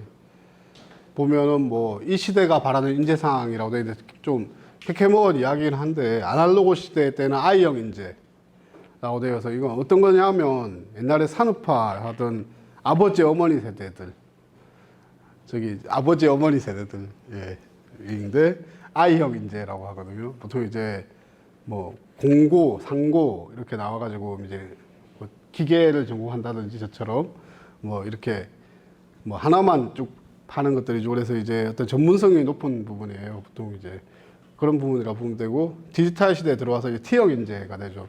대학이라고 보면 돼요. 대학. 대학에 보면 이제 전공 과목이 있고 교양 과목이 있죠. 그래가지고 좀 이제 교양 과목의 지식을 폭이 넓고 이제 뭐 전문성이 있는 부분들 대학이라고 보면 되고요. 그래서 최근에 디지털 컨버전스 시대를 맞아서 파이형 인재라고 하죠. 파이형 인재는 여러분들입니다. 여러분들. 뭐냐면 이제 전공 과목이 있고요. 또 이제 지식재산 하나도 알잖아요.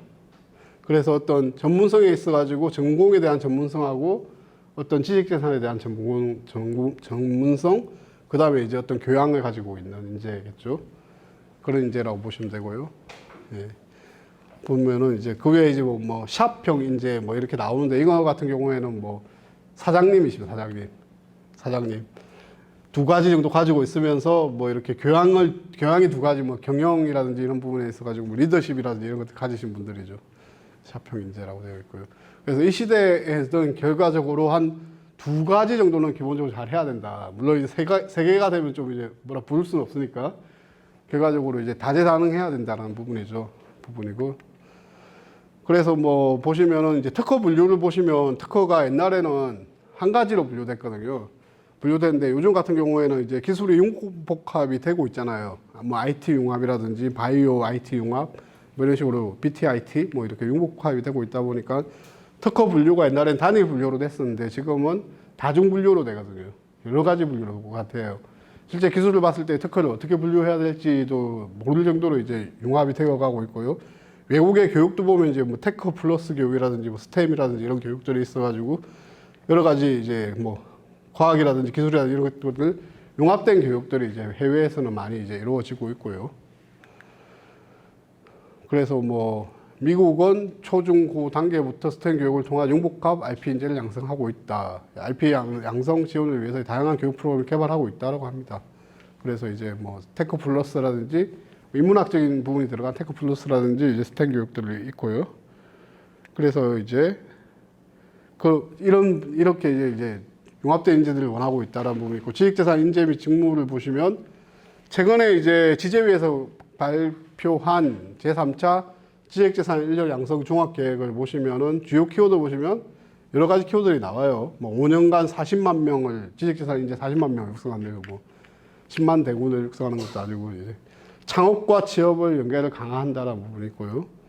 그다음에 이제 창업과 취업 교육을 강화한다 부분. 그다음에 이제 IP R&D 컨설팅하고 R&D 전 과정에서 지식재산 연계를 한다라는 부분.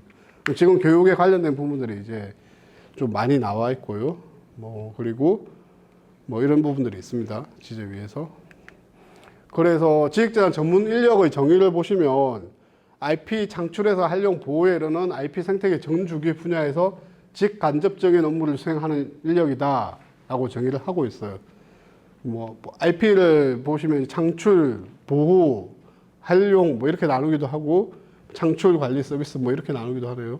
그분은 IP 전문성 수준하고 활동력에 따라서 창출 서비스 관리 인력으로 유형화해서 보니까 지식재산 전문성이 높고 낮고 뭐 이런 부분하고 그다음에 유형을 창출 관리 서비스 인력으로 봤을 때 창출 인력은 보시면은 중간 정도 수준의 전문성을 가진 부분들은 보시면 연구자예요, 연구자, 뭐 교수, 연구원, 대학원생 정도이고 좀 낮은 수준은 초중고 학생하고 일반인들을 이야기하고 있고요. 뭐 그러니까 대부분 이제 창출에 대해서 직접적으로 연결된 어떤 직업은 연구자라고 볼 수 있어요. R&D를 하는 인력들이고 관리 인력은 이제 그러니까 대학의 지식재산 전담 인력들, 기업이라든지 연구소, 대학의 지식재산 전담 인력하고 지식재산 겸임 인력들이죠. 지식재산 전담 인력이라고 하면은 여기 TLO 있죠. 숭실대에도 숭실대 아니시죠? 숭실대에도 TLO 있죠. 뭐 하여튼 대학에 TLO 있죠. TLO의 인력. 산학협력단 혹시 아세요? 네, 산학협력단에 보면 이제 특허 관리하는 인력들이 있어요. 그런 직업이라고 보시면 되고요. 예, 그리고 서비스 쪽에 보시면 이제 대부분 이 특허에 관련된 직업들을 보시면은 서비스 직업 쪽이 많아요. 보시면은 지식재산 법률 서비스 인력이라 해서 변리사, 심사관, 뭐 변호사, 지식재산 경영 서비스 인력은 뭐 사업화, 기술 이전 가치 평가, 교육 서비스 인력은 이제 전담 교육자, 뭐 이런 식으로 해서 이제 이런 식으로 이제 지식재산 인력들이 이제 나뉜다라고, 지식재산 전문 인력들이 이런 식으로 나뉜다라고 보시면 되고요. 인재상은 급격히 변화하는 4차 산업혁명 시대에도 IP 관점에서 융복합적인 문제를 해결하는 능력이 더욱 중요하다라는 뜻을. 창출력은 전문성, 창의성과 IP 소양을 함께 갖춘 융합적 연계 역량이 필요하다라는 부분이고, 서비스 인력은 법률, 경영, 금융, 교육 등 분야별 전문 서비스 및 글로벌 역량이 필요하고, 관리 인력은 IP의 기술적 이해, 실무, 비즈니스 마인드 등 총체적 관리 역량이 필요하다라고. 결과적으로 인재상을 살펴본 것들이에요. 인재상. IP 전문 인력의 정의는 무엇이냐? 그리고 이제 IP에 있어가지고 인재상은 무엇이냐? 보통 이제 실제 연구자가 될 게 아니라면 대부분 이제 서비스 인력이라든지 관리 인력의 직업으로 이제 직업이 있거든요. 직업이 있는데 뭐 관리 인력이 되려면은 기술적인 이해도가 높아야 되고, 그리고 이제 어떤 IP에 대한 법률적인 뭐 지식이 있어야 되고, 그 다음에 이제 비즈니스 마인드 등을 가져야 된다는 부분이죠. 그래서 이제 지식재산 전문 인력 양성 계획을 보시면은 창출 인력 연구자죠. 창출 인력은 뭐 이래 10,000명 정도 양성하겠다라는 부분이고, 서비스 인력은 15,000명 정도 양성하겠다. 뭐 이렇게 되어 있고, 뭐 이렇게 나라에서 향후 2022년까지 이렇게 양성을 하겠다라고 합니다. 그러다 보니까 이제 이런 교육이 생긴 것들이고요. 예. 그리고 지식재산 인재상에 있어가지고 이제 이 시대는 어떤 사람을 지식재산 인력을 원하냐는 것을 살펴보기 위해서 봤더니 지식재산 인력은 지식재산권에 대한 법률적, 기술적 호흡 기능과 응용력을 가지고 관련 업무 수행이 가능한 인력으로 다양한 영역을 융합하여 창의적 사고를 창출하고 빠르게 변화하는 비즈니스 환경을 파악 및 이해할 수 있는 통찰력을 바탕으로 새로운 문제 상황에 대한 대처 대응 능력이 참 말이 기네요. 말이 기니까 짧게 이제 단어로 한번 살펴볼게요.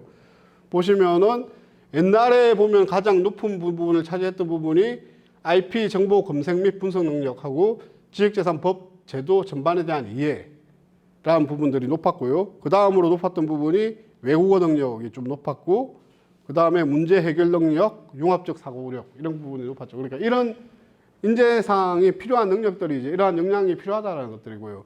그리고 최근에 와서 이제 증가된 부분들을 보면은 아이디어 창출 및 표현 능력, 그 다음에 IP 정보 검색 및 분석 능력, 크게 증가한 부분이 문제 해결 능력, 문제 해결 능력하고 크게 증가한 부분이 융합적인 사고력. 그러니까 최근에 와서 이제 IP 분야에도 그 많이 인재상들한테 많이 요구하는 역량은 어떤 거냐면 문제 해결 능력이랑 융합적인 사고력이 필요하다는 것들이에요. 크게 증가한 부분들. 점점 더 이제 이런 융합적 사고력하고 문제 해결 능력이 중요한 시대가 이제 다가오고 있다는 거죠. 그래서 지식재산 인력의 주요 업무를 보면은 창출, 활용, 보호 인력인데 이 내용이 이제 계속 지속적으로 이제 따분하게 반복이 될 거예요, 아마. 그 창출, 활용, 보호 인력들이 있는데 창출 인력의 주요 업무는 아까 말했던 R&D죠, R&D. R&D죠. 연구 인력들. 연구 인력들이 있고 그냥 연구 인력이 있을 뿐만 아니라 밑에 보시면은 연구를 기획하는 업무. 그래서 이제 연구개발 기획과 실행 역할을 맡으며 산업과 기술 분석 및 전망, 특허 정보 분석 등의 업무를 수행하는 인력도 창출 인력으로 보는 것들이에요. IP R&D가 이런 업무들을 수행을 하는 인력들이거든요. 그래서 어떻게 보면 이제 R&D하고 연결이 되어가지고 연구를 기획하는 단계에서 특허 분석이라든지 산업 분석을 할 수 있는 인력들을 이제 창출 인력이라고 보고 있고요. 그 다음에 활용 인력은 뭐냐 하면은 말 그대로 이제 기술 이전하고 뭐 라이센스하고 이런 인력들이죠. 그런 인력들을 활용 인력이라고 볼 수 있고요. 그래서 이제 특허를 마케팅하는 인력들하고 특허를 사업하거나 가치 평가하거나 거래하는 인력들을 활용 인력이라고 볼 수 있어요. 그리고 이제 보호 인력 같은 경우에는 명세서 쓰는 사람들 있잖아요. 명세사 특허사무소에서 그런 분들하고 이제 실제 소송하시는 분들을 보호 인력이라고 볼 수 있습니다. 볼 수 있고요. 그래서 그런 부분들을 똑같이 이제 계속 이제 지속적으로 반복적으로 이제 설명하는 부분이고 이것도 이제 역시 마찬가지입니다. 그런 부분들을 갖다가 이제 반복적으로 설명하는 부분들이고요. 그래서 창출은 연구자, 연구기획자, 그리고 이제 보호는 특허 출원하는 부분하고 그 다음에 이제 소송하는 부분들, 그리고 활용은 기술 이전 사업화하고 마케팅하는 부분들 이렇게 보시면 되고요. 예. 그래서 이거는 직무를 분석한 것들이에요. 지식재산 인력들의 직무 분석한 것들을 보여드려요. 발명진흥회 쪽에서 아마 해서 직무를 분석했던 부분들이에요. 그래서 창출 권리와 보호, 뭐 활용 경영에서는 어떠한 능력 요소가 필요하다, 어떤 일들을 한다라는 것들을 보여드리기 위해서 이제 나중에 읽어보시면 될 것 같고요. 그리고 이제 뭐 마찬가지로 이제 이런 업무들을 한다라는 부분이고요. 여기서는 인력을 어떻게 분류했냐 하면은 사무 관리하는 인력, 정보 조사하는 인력, 권리하는 인력, 분쟁 대응하는 인력, 전략을 수립하는 인력 이렇게 나눴어요. 아까 창출 보호 활용으로 나눈 게 아니라.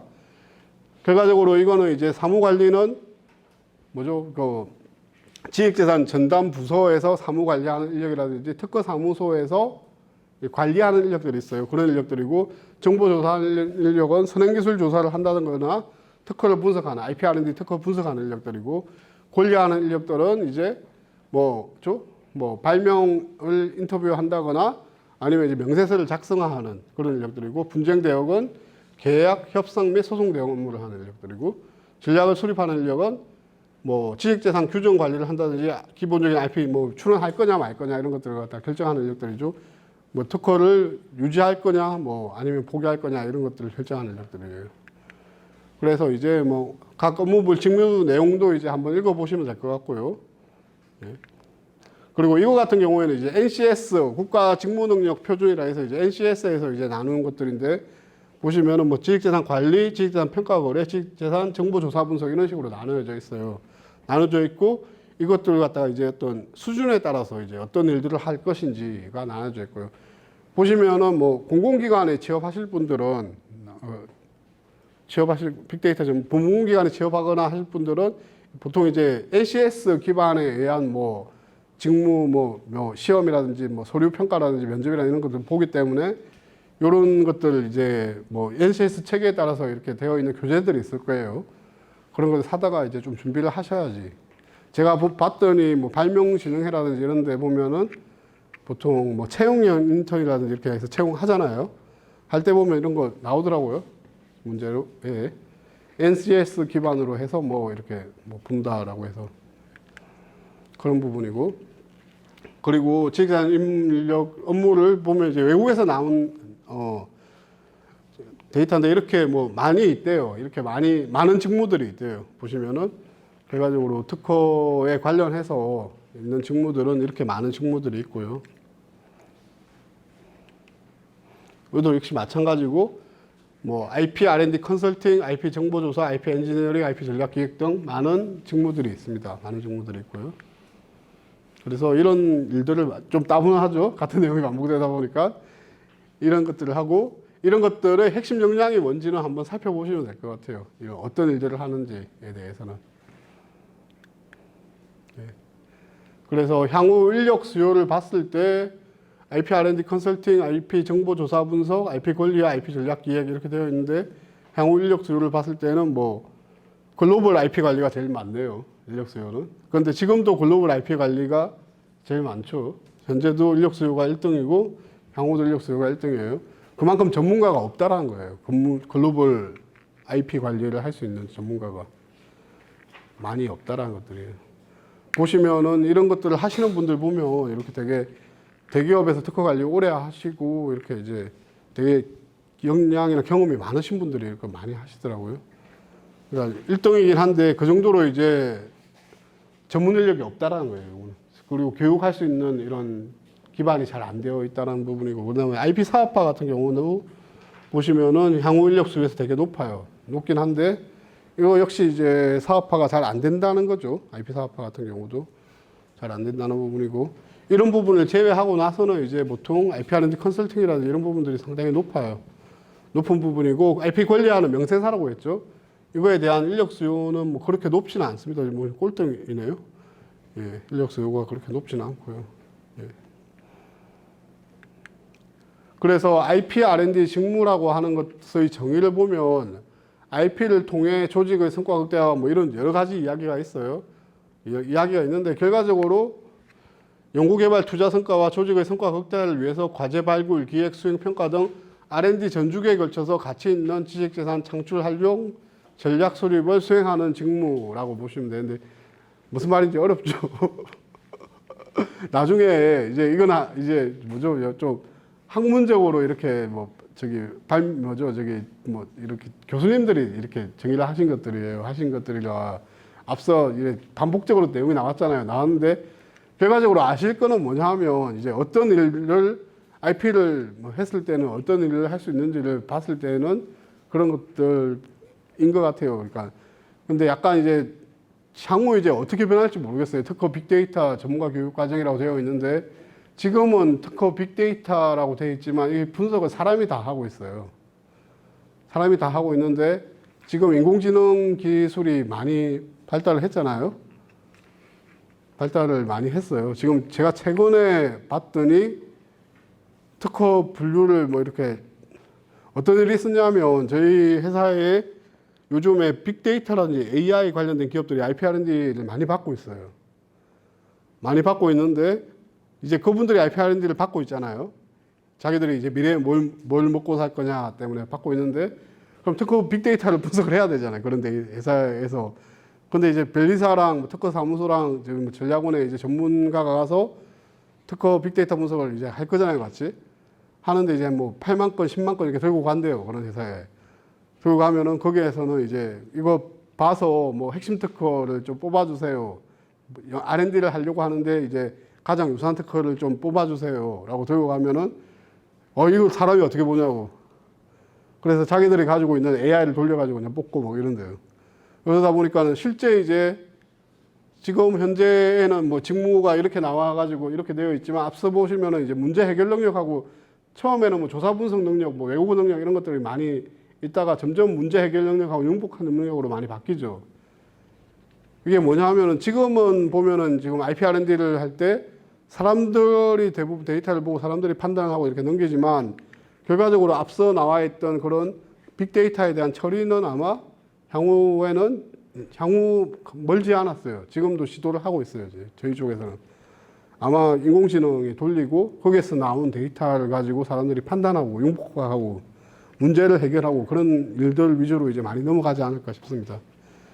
그래서 이렇게 어렵게 적혀 있지만 뭐냐면은 특허 분석을 통해 가지고 IP R&D는 뭐냐면 특허 분석을 통해 가지고 R&D 전략을 수립하는 업무예요. R&D 전략을 수립하는 업무. 그게 이제 IP R&D라고 보시면 될 것 같고요.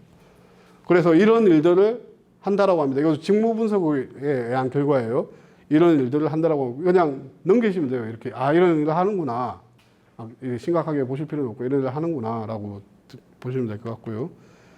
그리고 이제 관련 자격들이 이렇게 많고 이런 것들은 국가 자격이죠. 국가 자격이고 이거 국가 공인 민간 자격은 아이팻이라고 해서 이제 저쪽 발명진흥회에서 운영하는 자격이고요. 그 외에 이제 등록 민간 자격들은 IP 정보 분석사부터 이런 자격들이 되게 많아요. 되게 많이 있고요. 이런 자격들 중에서 이제 유관하다고 생각하는 유관 수준을 봤을 때는 변리사라든지 특허 분석사 뭐 이런 자격들이 이제 유용하다라고 하는데 사실 이제 뭐 아이팻 정도는 따놓는 게 괜찮겠죠. 괜찮을 것 같아요. 그리고 이제 IP R&D 관련 자격의 활용 및 전략을 봤을 때 나중에 이제 뭐 저런 자격들을 받았을 때는 뭐 특허 사무소하고 변리사 사무소 종사자의 제일 활용이 많이 될 거다. 그 다음에 기업체, 세 번째는 이제 뭐 결과적으로 뭐 특허 사무소라든지 뭐 기업이라든지 연구소, 대학의 전담 부서에 취업을 했을 때 저런 자격이 많이 필요할 거다라는 것들을 말하고 있는 부분이고요. 그리고 이제 IP R&D 분야의 향후 전망을 봤을 때에는 매우 밝다가 두 개 합쳐서 한 50% 이상은 되네요. 향후 이제 IP R&D 전망은 좀 밝아 보이고요. 지금 이 특허 빅데이터 전문가 교육 과정의 목적이 무엇인가요? 예. 취업인가요? 아니면 전문 기술을 습득하는 건가요? 취업인가요? 예.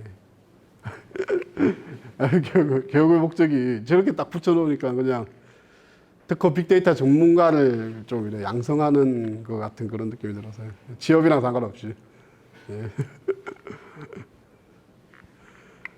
그런 부분이 있고요.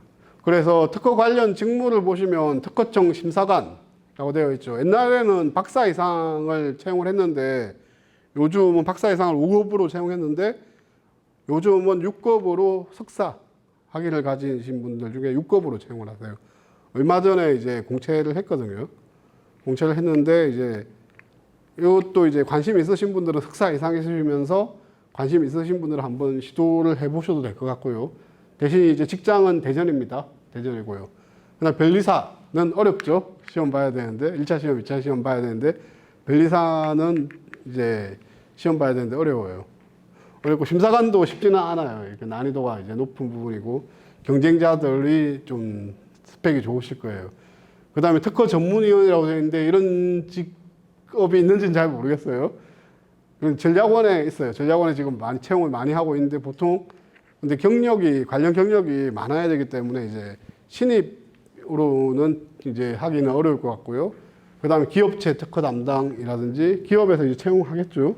하는데 보통 옛날에는 많이 했던 것 같아요. 기업체 특허 담당을 많이 뽑았던 것 같은데 제가 요즘은 잘 안 들어가 보긴 하는데 보통 뭐 경력 2, 3년 되거나 아니면은 저기 헤드헌터들 통해 가지고 이렇게 많이 데려가더라고요. 그러니까 뭐 특허 사무소에서 한 2, 3년 있거나 아니면은 연구 경력 있으신 분들 중에서 이렇게 기업으로 많이 가시는 것 같아요. 그 다음에 선행기술조사원이라고 되어 있는데 선행기술조사원은 그 보면 특허청에 선행기술조사 전문기관이 있어요. 그 어떤 게 있냐면은 특허정보진흥센터, 그 다음에 입스, 그 다음에 뭐 토탈 뭐더라? 하여튼 그런 기업들이 한 10개 정도 있거든요. 10개 정도 있는데 이분들은 거의 다 대전에 있어요. 서울은 아니에요. 대전에서 오신 분 안 계시죠? 네. 다 대전에 있어요. 이게 다 대전에 있어서 대전 지역은 이제 이런 일들을 하고 있고요. 그다음에 특허 조사 분석이라고 되어 있는데 이 부분은 이제 보통 특허 사무소에서 많이 하겠죠. 많이 하고 기업체 같은 경우에는 특허 조사 분석 업무를 뭐 보면은 기획팀 같은 경우에 사업 기획이라든지 이런 쪽에서 이제 일부 업무를 하겠죠. 일부 업무를 할 수 있고요. 그다음에 특허 명세사, 도면사, 뭐 번역사라고 되어 있는데 명세사, 도면사는 특허 사무소이고 도면사는 수요가 그렇게 많지는 않을 거예요. 아마 그게 보통 이제 도면사는 공고 나오셔가지고 캐드 하시는 분들이 많이 하시거든요. 그러다 보니까 이제 특허 명세사, 특허 엔지니어 부분이 있고요. 그 다음에 특허 번역하는 직무. 근데 요새 특허 번역하는 직무가 그 수요가 그렇게 많지는 않을 거예요. 많지는 않은데 보통 특허 번역하려면은 좀 큰 특허 사무소겠죠. 그래서 뭐 인커밍 해서 들어온 걸 갖다 한글로 번역한다거나 뭐 이래 아웃고잉은 이래 보내주면은 초안을 보내주면 그쪽에 하는 거니까 그러다 보니까 해외 건들을 하는 특허 사무소겠죠. 근데 그런 사무소는 자리가 잘 안 나더라고요. 보면은 좀 잘 안 나오고요. 그 다음에 국내 해외 특허 출원 관리하는 이거는 이제 관리직입니다. 특허 사무소 이제 명세사 말고 관리직이고요. 그 다음에 이제 국가사업관리라고 되어 있는데 여기도 뭐 공공기관 중에 이제 보면 이제 성과 관리 하시는 분들이 있거든요. 성과 관리 하시는 분들 있고, 그 다음에 뭐 대학이라든지 출연연에 보면 이제 TA로 보면 성과 관리 하시는 분들이 있어요. 그런 부분이라고 보면 될 것 같고요. 그 다음에 사업화 전문가라고 되어 있는데, 이거는 기술 거래라든지 이런 거 하는 기관들이 있어요. 기술 거래라는 하는 게 있고, 요즘 같은 경우에는 창업 관련된 데 이렇게 많이 투자가 많이 되잖아요. 그러니까 창업 관련된 기업들도 많이 있어요. 그런 기업들도 많이 취업할 수 있고요. 가치평가사라고 되어 있는데, 가치평가사는 뭐 발명의 평가기관이라는 기관들이 있거든요. 그게 이제 공공기관도 있고 민간기관도 있어요. 그런 기관들에 이제 취업을 할 수 있는 그런 부분들이 있습니다. 그 외에 이제 뭐 IP 금융이라든지 이런 부분들이 있는데, 그 IP 금융은 주로 이제 금융 쪽이다 보니까 아무래도 이제 그쪽을 좀 알아야 되겠죠. 알아야 되는데 보통 요런 쪽에 일을 하시다가 그 IP 금융 쪽에 가시는 분들도 있으시고요. 그래서 보면 특허 관련 직무들을 이렇게 정의를 했는데 뭐 이거 외에도 더 많이 있습니다. 더 많이 있는데 이제 일단 이렇게 보시면 되고요. 그래서 지금 진도가 엄청 지금 다 스킵하고 넘어가서 엄청 빨리 가고 있는데, 예, 보시면은 될 것 같고요. 특허 관련, 그래서 지식재산 인력 실태조사 결과를 한번 보시면, 우리나라 이제 기업들 대상으로 지식재산 인력의 어떤지를 한번 살펴본 것들이에요. 살펴봤더니, 지식재산 업무를 전담하여서 전문적으로 수행할 수 있는 부서가 미흡하다. 결과적으로 전담 부서가 거의 없다는 거죠. 전담 부서가 없다는 거는 겸임으로 일을 많이 한다는 것들이고요. 그러면 겸임으로 한다는 말은 기업에서 보통 겸임을 누구를 시키겠어요? 뭐 R&D를 하는 인력들을 겸임을 시키거나 아니면은 이제 뭐 사업 기획하는 인력들을 겸임을 많이 시키겠죠. 그래서 기업체 취업을 하셔가지고 R&D 연구자로 취업을 하시면서 특허 업무를 하시거나 아니면 전체적인 사업을 관리하거나 기획하는 업무를 하시다면서 특허를 관리하시거나 이런 부분들이 있어요. 그래서 IP 전담 조직의 보유 비율은 뭐 특허 같은 경우에 19.5% 정도고, 특히 중소기업의 경우 IP 담당 조직이 없다고 문탁받은 비율이 높아 기업의 IP 관련 업무가 전문적, 독립적으로 관리할 수 있는 체계가 미약하다. IP 전담 인력을 보면은 대기업 같은 경우에는 한 66.7%가 IP 전담 인력 조직이 있대요. 조직이 있는데 중소기업 같은 경우에는 10% 정도만 전담 조직이 있고요. 전담 조직이 있고, 겸임으로 하는 조직은 중소기업의 한 30% 정도가 있대요. 그러니까는 뭐 전체적으로 보면 대기업의 몇 프로죠? 대기업은 거의 다 있네요. 23%, 66% 더하면은 그냥 90% 이상이 이제 특허 관련된 조직은 있고요. 뭐 보면은 중소기업은 한 40% 정도가 특허 관련된 일을 하고 있습니다. 하고 있고요.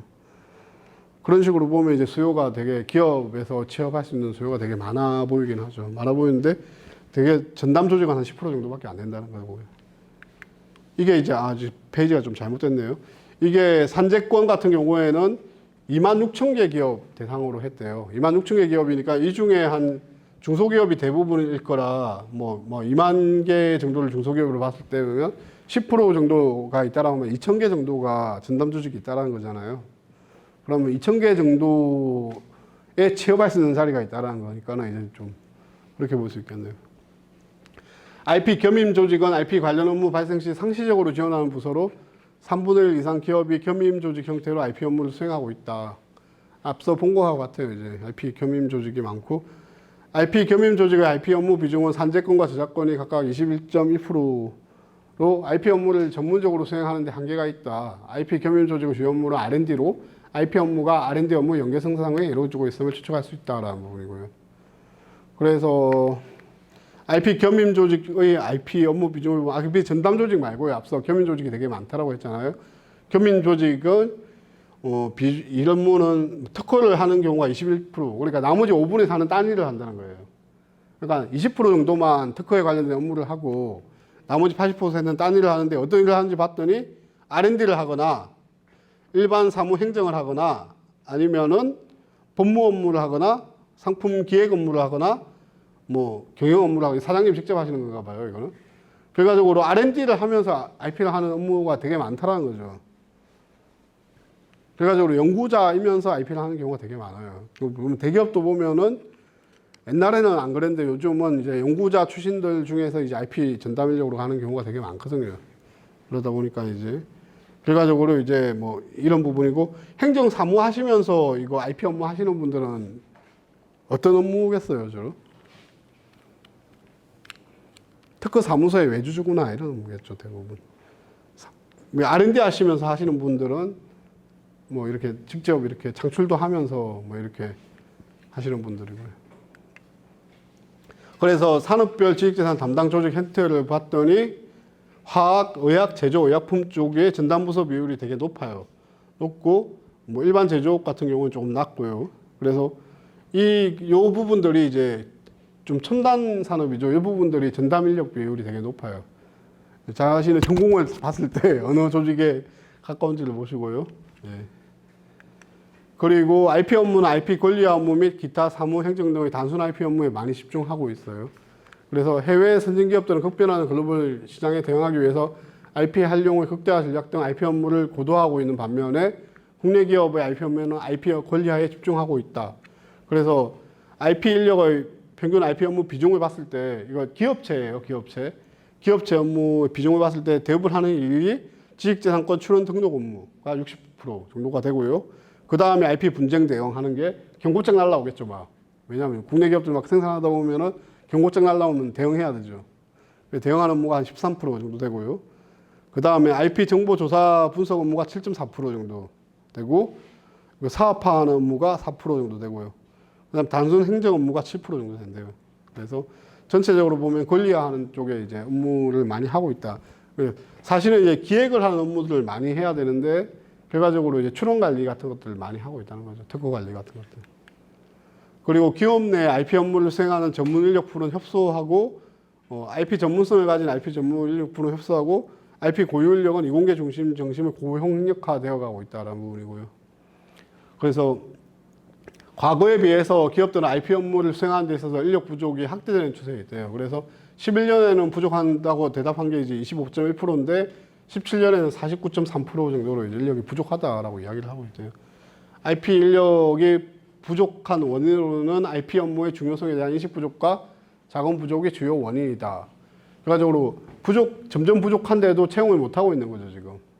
왜냐하면 우선순위에서 뒤로 밀리니까 좀 채용을 못하고 있는 부분이고요. 그래서 기업들은 기업당 평균 2명 내지 3명 정도의 IP 인력을 고용하고 있는데 타 업무가 주를 이루고 있는 IP 겸임 인력의 비중이 높고요.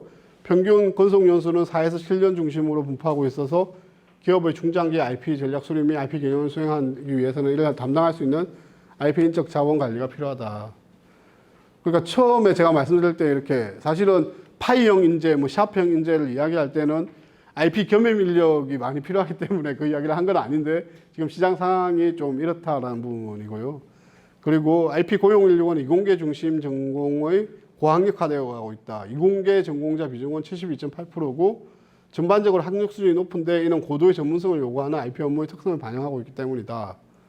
하고 있대요. 그래서 결과적으로 뭐 지식재산 전문 인력들이 지금 현황은 이렇다라는 부분이고요. 보시면은 전공이 공학이 70%죠. 그리고 자연과학이 13%, 의학이 뭐 2%, 경영경제 7%, 뭐 많이 있네요. 기타 인문사회가 4%뭐 이렇게 있고요. 최종 학력 비중을 봤을 때 학사가 한 50% 되고요. 석사가 30%, 박사가 6% 정도 된대요. 그래서 고학력화되어 가고 있고 이공계 비중이 높다라는 부분이고요. 그리고 이제 채용 규모는 작으며 주로 내부 인력 또는 경력 사원으로 충원하고 있다. 그러니까 기업 이야기를 하나 드리는 것들이에요. 기업 같은 경우에는 채용 규모가 그렇게 크지는 않습니다. 크지는 않고요. 응답 기업의 9.5%만이 지난 2년 신규 인력을 채용하였으며 채용한 기업들은 매년 한두 명 정도 인력을 채용하고 있다. 응답 기업이 아까 26,000개였죠. 26,000개의 한 10%니까 한 2,000개 정도가 채용을 했다는 거고요. 두세 명 정도, 1, 2명 정도 채용했다는 말은 전체적으로 특허 전담 인력을 2,000명에서 4,000명 사이 정도 채용했다라고 예측을 할 수가 있겠죠. 할 수가 있고 인력 충원의 주요 수단은 내부 인력으로 충원하거나 연구 또는 IP 관련 경력 인력을 채용한다라고 되어 있죠. 그래서 결과적으로 기업체의 IP 인력으로 채용을 하시려면은 기업체의 R&D 인력으로 가셔가지고 IP로 전직하시거나 아니면은 이런 과정을 통해서 이제 좀 경력을 쌓으시고 한 2, 3년 경력을 쌓으시고 이직하는 방법이 있겠죠. 기업체로 가시려면은. 그래서 내부 인력에 대한 선호도가 높은 이유는 IP 인력 풀이 크지 않은 상황에서 기업이 원하는 직능이나 전문성을 갖추는지를 찾기 쉽지 않은 것으로 해석된다. 결과적으로 기업이 어떤 기술을 가지고 있는지를 잘 알아야 되잖아요. IP 전문 인력들은. 그래서 내부 인력들을 채용하는 이유가 이제 기술적인 전문성을 가지고 있기 때문에 그런 부분들이 있습니다. 그런 부분들이 있고요. 그래서 향후에도 내부 인력이나 경력사원 중심으로 소규모 채용이 발생할 것으로 전망되고 있다. 신입사원의 선호도가 낮은 이유는 업무에 바로 투입될 수 있는 실무 능력 및 경험이 취약하기 때문이다. 대다수 응답기업은 신입사원들이 최소 6개월 이상의 소속기간이 필요하다고 응답하고 있고 향후 2년 동안 신규로 지식재산 인력을 채용할 계획이 있다고 응답한 기업은 10% 수준이다 라고 되어 있죠. 그래서 최소 6개월 이상의 소속기간이 필요하고 응답한 기업은 10% 수준이다. 10%면 한 2,000개 정도는 채용할 의사가 있다는 것들이고요. 대신 신입은 안 된다는 거죠. 결과적으로 신입은 안 된다는 건데 저희가 이제 보시면은 전략원에서 IP R&D 전문가 양성 과정을 지금 몇 년 동안 진행을 했고 지금 서울에 서울과기 세일센터 같은 경우는 90% 이상 취업이 되고 있어요. 되고 있는 상황이고 물론 이제 기업에 가시는 분들도 있으실 거고 결과적으로 뭐 최소 6개월 이상의 수습 기간이 필요하다고 되어 있는데 이 과정을 이렇게 하시면 이렇게 좀 실력이 많이 향상이 되실 거예요. 아마 되실 거고요. 그래서 신입사원의 업무 적응력 수준을 보시면은 전면 재교육이 필요하다라고 되어 있는 게 38.6% 정도 되네요. 6개월 정도 현장 실습이 필요하다는 게 30.5%, 1년 정도 수습이 필요하다는 게 20.9% 정도 되고요. 예. 그래서 이제 향후 IP 인력의 채용 형태를 보시면은 여기는 또 파란색이네. 연구개발 경력이 있는 종사자를 채용하는 게 55% 정도예요. 그리고 일반 신입사원 채용하는 게 30% 정도 되고요. 예. 그래서 뭐 경력든 변리사 등 전문직 종사자 3.6% 정도 되네요. 그래서 신입사원 채용할 때 들어가야 되는데 신입사원 채용 때 뽑는다고 하는데 6개월 정도의 현장 시설이 필요하대요. 예. 좀 이제 앞뒤가 안 맞는 소리인데. 그리고 이제 인력 채용 확보 현황 및 전망 보실 때 신규 인력 채용 시 고려되는 주요 사항은 실무 경험과 IP 관련 전문성이다라고 되어 있죠. 그래서 실무 경험이 73.2% 필요하고 전공 관련성이 59.1% 정도 필요하대요. 그리고 이제 학습 역량 및 잠재 역량 이런 것들도 필요하고요. 결과적으로 신입사원을 뽑겠다는데 실무 경험이 필요하대요. 예, 좀 앞뒤가 맞는데 결과적으로 실무 경험은 필요하다는 거예요. 예, 실무 경험하고 그래서 이 과정을 들으시고 이제 뭐 이렇게 이걸 활용하셔가지고 좀 이제 이런 것도 할 줄 안다 해서 이제 기업 취업하시거나 하실 때 좀 하면은 자기의 하나의 그냥 스펙이 되지 않을까 싶거든요. 이거. 작년에도 취업을 많이 됐나요? 작년에 빅데이터 과정? 모르시죠? 네, 모르시죠? 예, 이상입니다. 이상이고 제가 커리큘럼 잠깐 설명을 드려야 되는데 커리큘럼 어떻게 전체 나오는 거 없어요? 10분 정도. 교육과정. 여기 있네요. 보시면 오늘 오후에 지식재산, 이게 이제 저희가 보니까 과정이 8일 만에 다 끝나는 과정이네요. 보면 지식재산 개론 및 특허 요건의 이해라고 되어 있는데 이 부분은 이제 특허법을 배우는 부분이에요. 변리사님이 오셔가지고 특허법 강의를 해주실 거고요. 이 시간이 이제 앞으로 어떤 걸 배울 거다라는까지 이제 강의를 드리는 시간에 제가 마지막 장을 빼먹었어요. 좀 그래가지고 그리고 이제 요 교재 가지고 계시죠? 보시면 될 것 같고요. 그 다음에 특허 명세서 작성 및 실습이 내일 하네요. 오전에.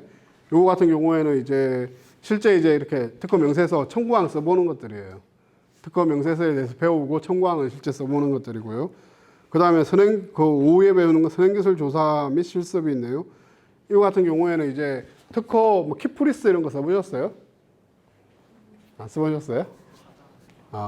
요번에 이거 과정 때 이렇게 아이디 나오나요? 특허 검색하는. 예. 그 특허 검색하는 그 사이트가 있을 거예요. 특허 검색 시스템이. 그거 사용하는 방법 배우실 거예요. 아마. 배우실 거고요. 그때, 요거는 좀 이제 잘 배워 놓으시는 게 좋으실 거예요. 선행기술 조사하는 방법은 잘 배워 놓으시면, 물론 이제 이게 이게 그 시스템 프로그램마다 사용법이 조금씩 달라요. 다른데, 이거는 이제 배워 놓으시면은 나중에 뭐 R&D를 하시든 어떤 일을 하시든 나중에 이제 쓰실 거예요. 아마. 이공계 전공자일 경우에는 쓰실 거예요. 지속적으로. 이제 뭐 이공계 전공자가 아니시더라도 경영학이나 이런 거 전공하셨던 분들도 뭔가 이렇게 분석하실 때 쓰실 거예요. 나중에. 그리고 특허 데이터 톤 OT 및 환경 분석 실습이 3일차에 있네요. 이때는 뭐 조편성 하나요? 이번에? 조편성은 다 되어 있고요. 이제까지 다그 저희가 이번에 빅데이터 센터와 같이 연합해서 해서 주제까지 다 되어 있나요? 이때 보시면 이제 전체적으로 그 어떤 걸 하는지에 대해서 다시 설명을 드릴 거예요. 어떤 내용으로 어떻게 분석해야 되는지. 그리고 그 다음 배우는 게 특허 동향 분석 이론 및 실습이라고 되어 있는데 이때는 실제 특허 검색을 하셔가지고 주제에 관련해서 특허 검색을 하셔서 데이터를 내려받으신 다음에 그걸 갖다가 이제 이렇게 뭐 분류한다든지 기술 분류를 짜서 특허 앞에 이제 선행기술 조사 실습을 배우실 거잖아요. 그때 특허 검색식 같은 건 짜거든요. 그거 짜서 이제 실제 나중에 그 특허 데이터 톤 하실 거잖아요. 그 데이터를 미리 내려받거나 이렇게 검색을 하시는 단계예요. 그 단계시고, 그렇기 때문에 아마 시간이 길 겁니다. 그래서 보시면 특허 동향 분석 이론 및 실습이 보시면은 3일차 오후부터 4일차 오전까지 되어 있죠. 시간이 긴데 시간이 그렇게 많지는 않으실 거예요. 아마. 시간이 많지는 않으실 거고, 그 4일차 오후에는 이제 핵심 특허 대응 전략이라고 해서 이제 해피 전략을 배우실 거고요. 그리고 5일차 오전에는 핵심 특허 대응 전략 중에서 이제 무효화 전략. 그러니까 뭐 해피 전략은 뭔가 이렇게 해피 설계하는 방법을 배울 거고, 무효화 전략은 선행기술 조사를 잘해야 되겠죠. 잘해가지고 이렇게 어떻게 무효화를 시킬 수 있는지를 배우실 거고요. 그 다음에는 이제 5일차 오후에는 이제 특허 빅데이터 분석이라 해서 R 프로그램 사용법을 배우실 거예요. 아마 이때에는 뭐 코딩 같은 거 이런 거 주실 거예요. 여기서 주시면은 워드 클라우드 같은 게 나오거든요. 이렇게 글자 이렇게 나오는 거 있잖아요. 이렇게 워드 클라우드 분석 같은 거 배우실 거예요. 배우실 거고 6일차 보면은 특허 데이터 톤 중간 점검하고 IP R&D 방법론의 이해라고 되어 있는데 6일차는 조금 쉬셔도 될 것 같아요. 커리큘럼이 약간 이제 쉬어가는 페이지인 것 같고요. 7일차 같은 경우에는 이제 특허 분석 및 R&D 방향 수립 실습이라 되어 있는데 요때가 이제 전략 도출하는 거 마지막으로 배우는 것들이거든요. 요때 뭐 OS 매트릭스라든지 뭐 이런 거 배우시는데 이런 것들을 갖다가 이제 잘 배우셔야 될 것 같고요. 조금 이상한데. 예, 이때 이제 그 뒷부분 이제 정량 분석 말고 앞에 정량 분석 배우시잖아요. 그러니까 요 이제 특허 동향 분석 요 부분이 이제 그래프 그리고 이런 부분이고요. 뒤에 보면은 그 핵심 특허 대응 전략이 실제 어떤 전략으로 갈 건지를 갖다 짜는 것들이고, 그 뒤에 보면 이제 아이퍼스의 김영민 변리사님이 하시는 게 7일차, 8일차인데 이때가 뒤에 이제 전략이 나오는 부분이에요. R&D 방향이라든지 뭐 내가 그래서 어떻게 할 거다. 그래 신규 특허를 어떻게 창출할 거다. 아니면 이걸 해피 설계를 어떻게 할 거다. 뭐 이런 그 신규 아이디어 창출을 어떻게 할 거다. 문제 해결 능력이라고 했죠.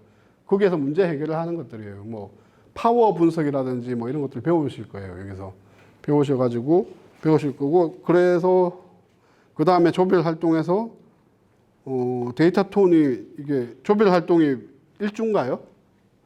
조별 활동 일주일이고요. 네. 그리고 저희가 데이터 톤 대회는 27일, 28일 양일간 지금 그 강남 라마다 호텔로 예정되어 있습니다. 라마다 호텔에서요? 네, 알겠습니다. 아무튼 짧은 시간인데 제가 절대 시간이 길지는 않아요. 길지는 않고요. 그때 상반기 때도 했었죠. 상반기 때는 저희가 온라인으로만 진행을 해서요. 네. 최종 기간이 분석하는 기간이 개별 과제여서 조금 더 길었어요. 그때는 조 없이 그냥 단독으로 했었죠. 예. 그때는 시간이 모자라지는 않았었나요? 저희가 오프라인 과정이 없어서 대부분 유튜브로만 이제 질의응답을 받아서 조금 시간이 오래 걸렸어요. 예.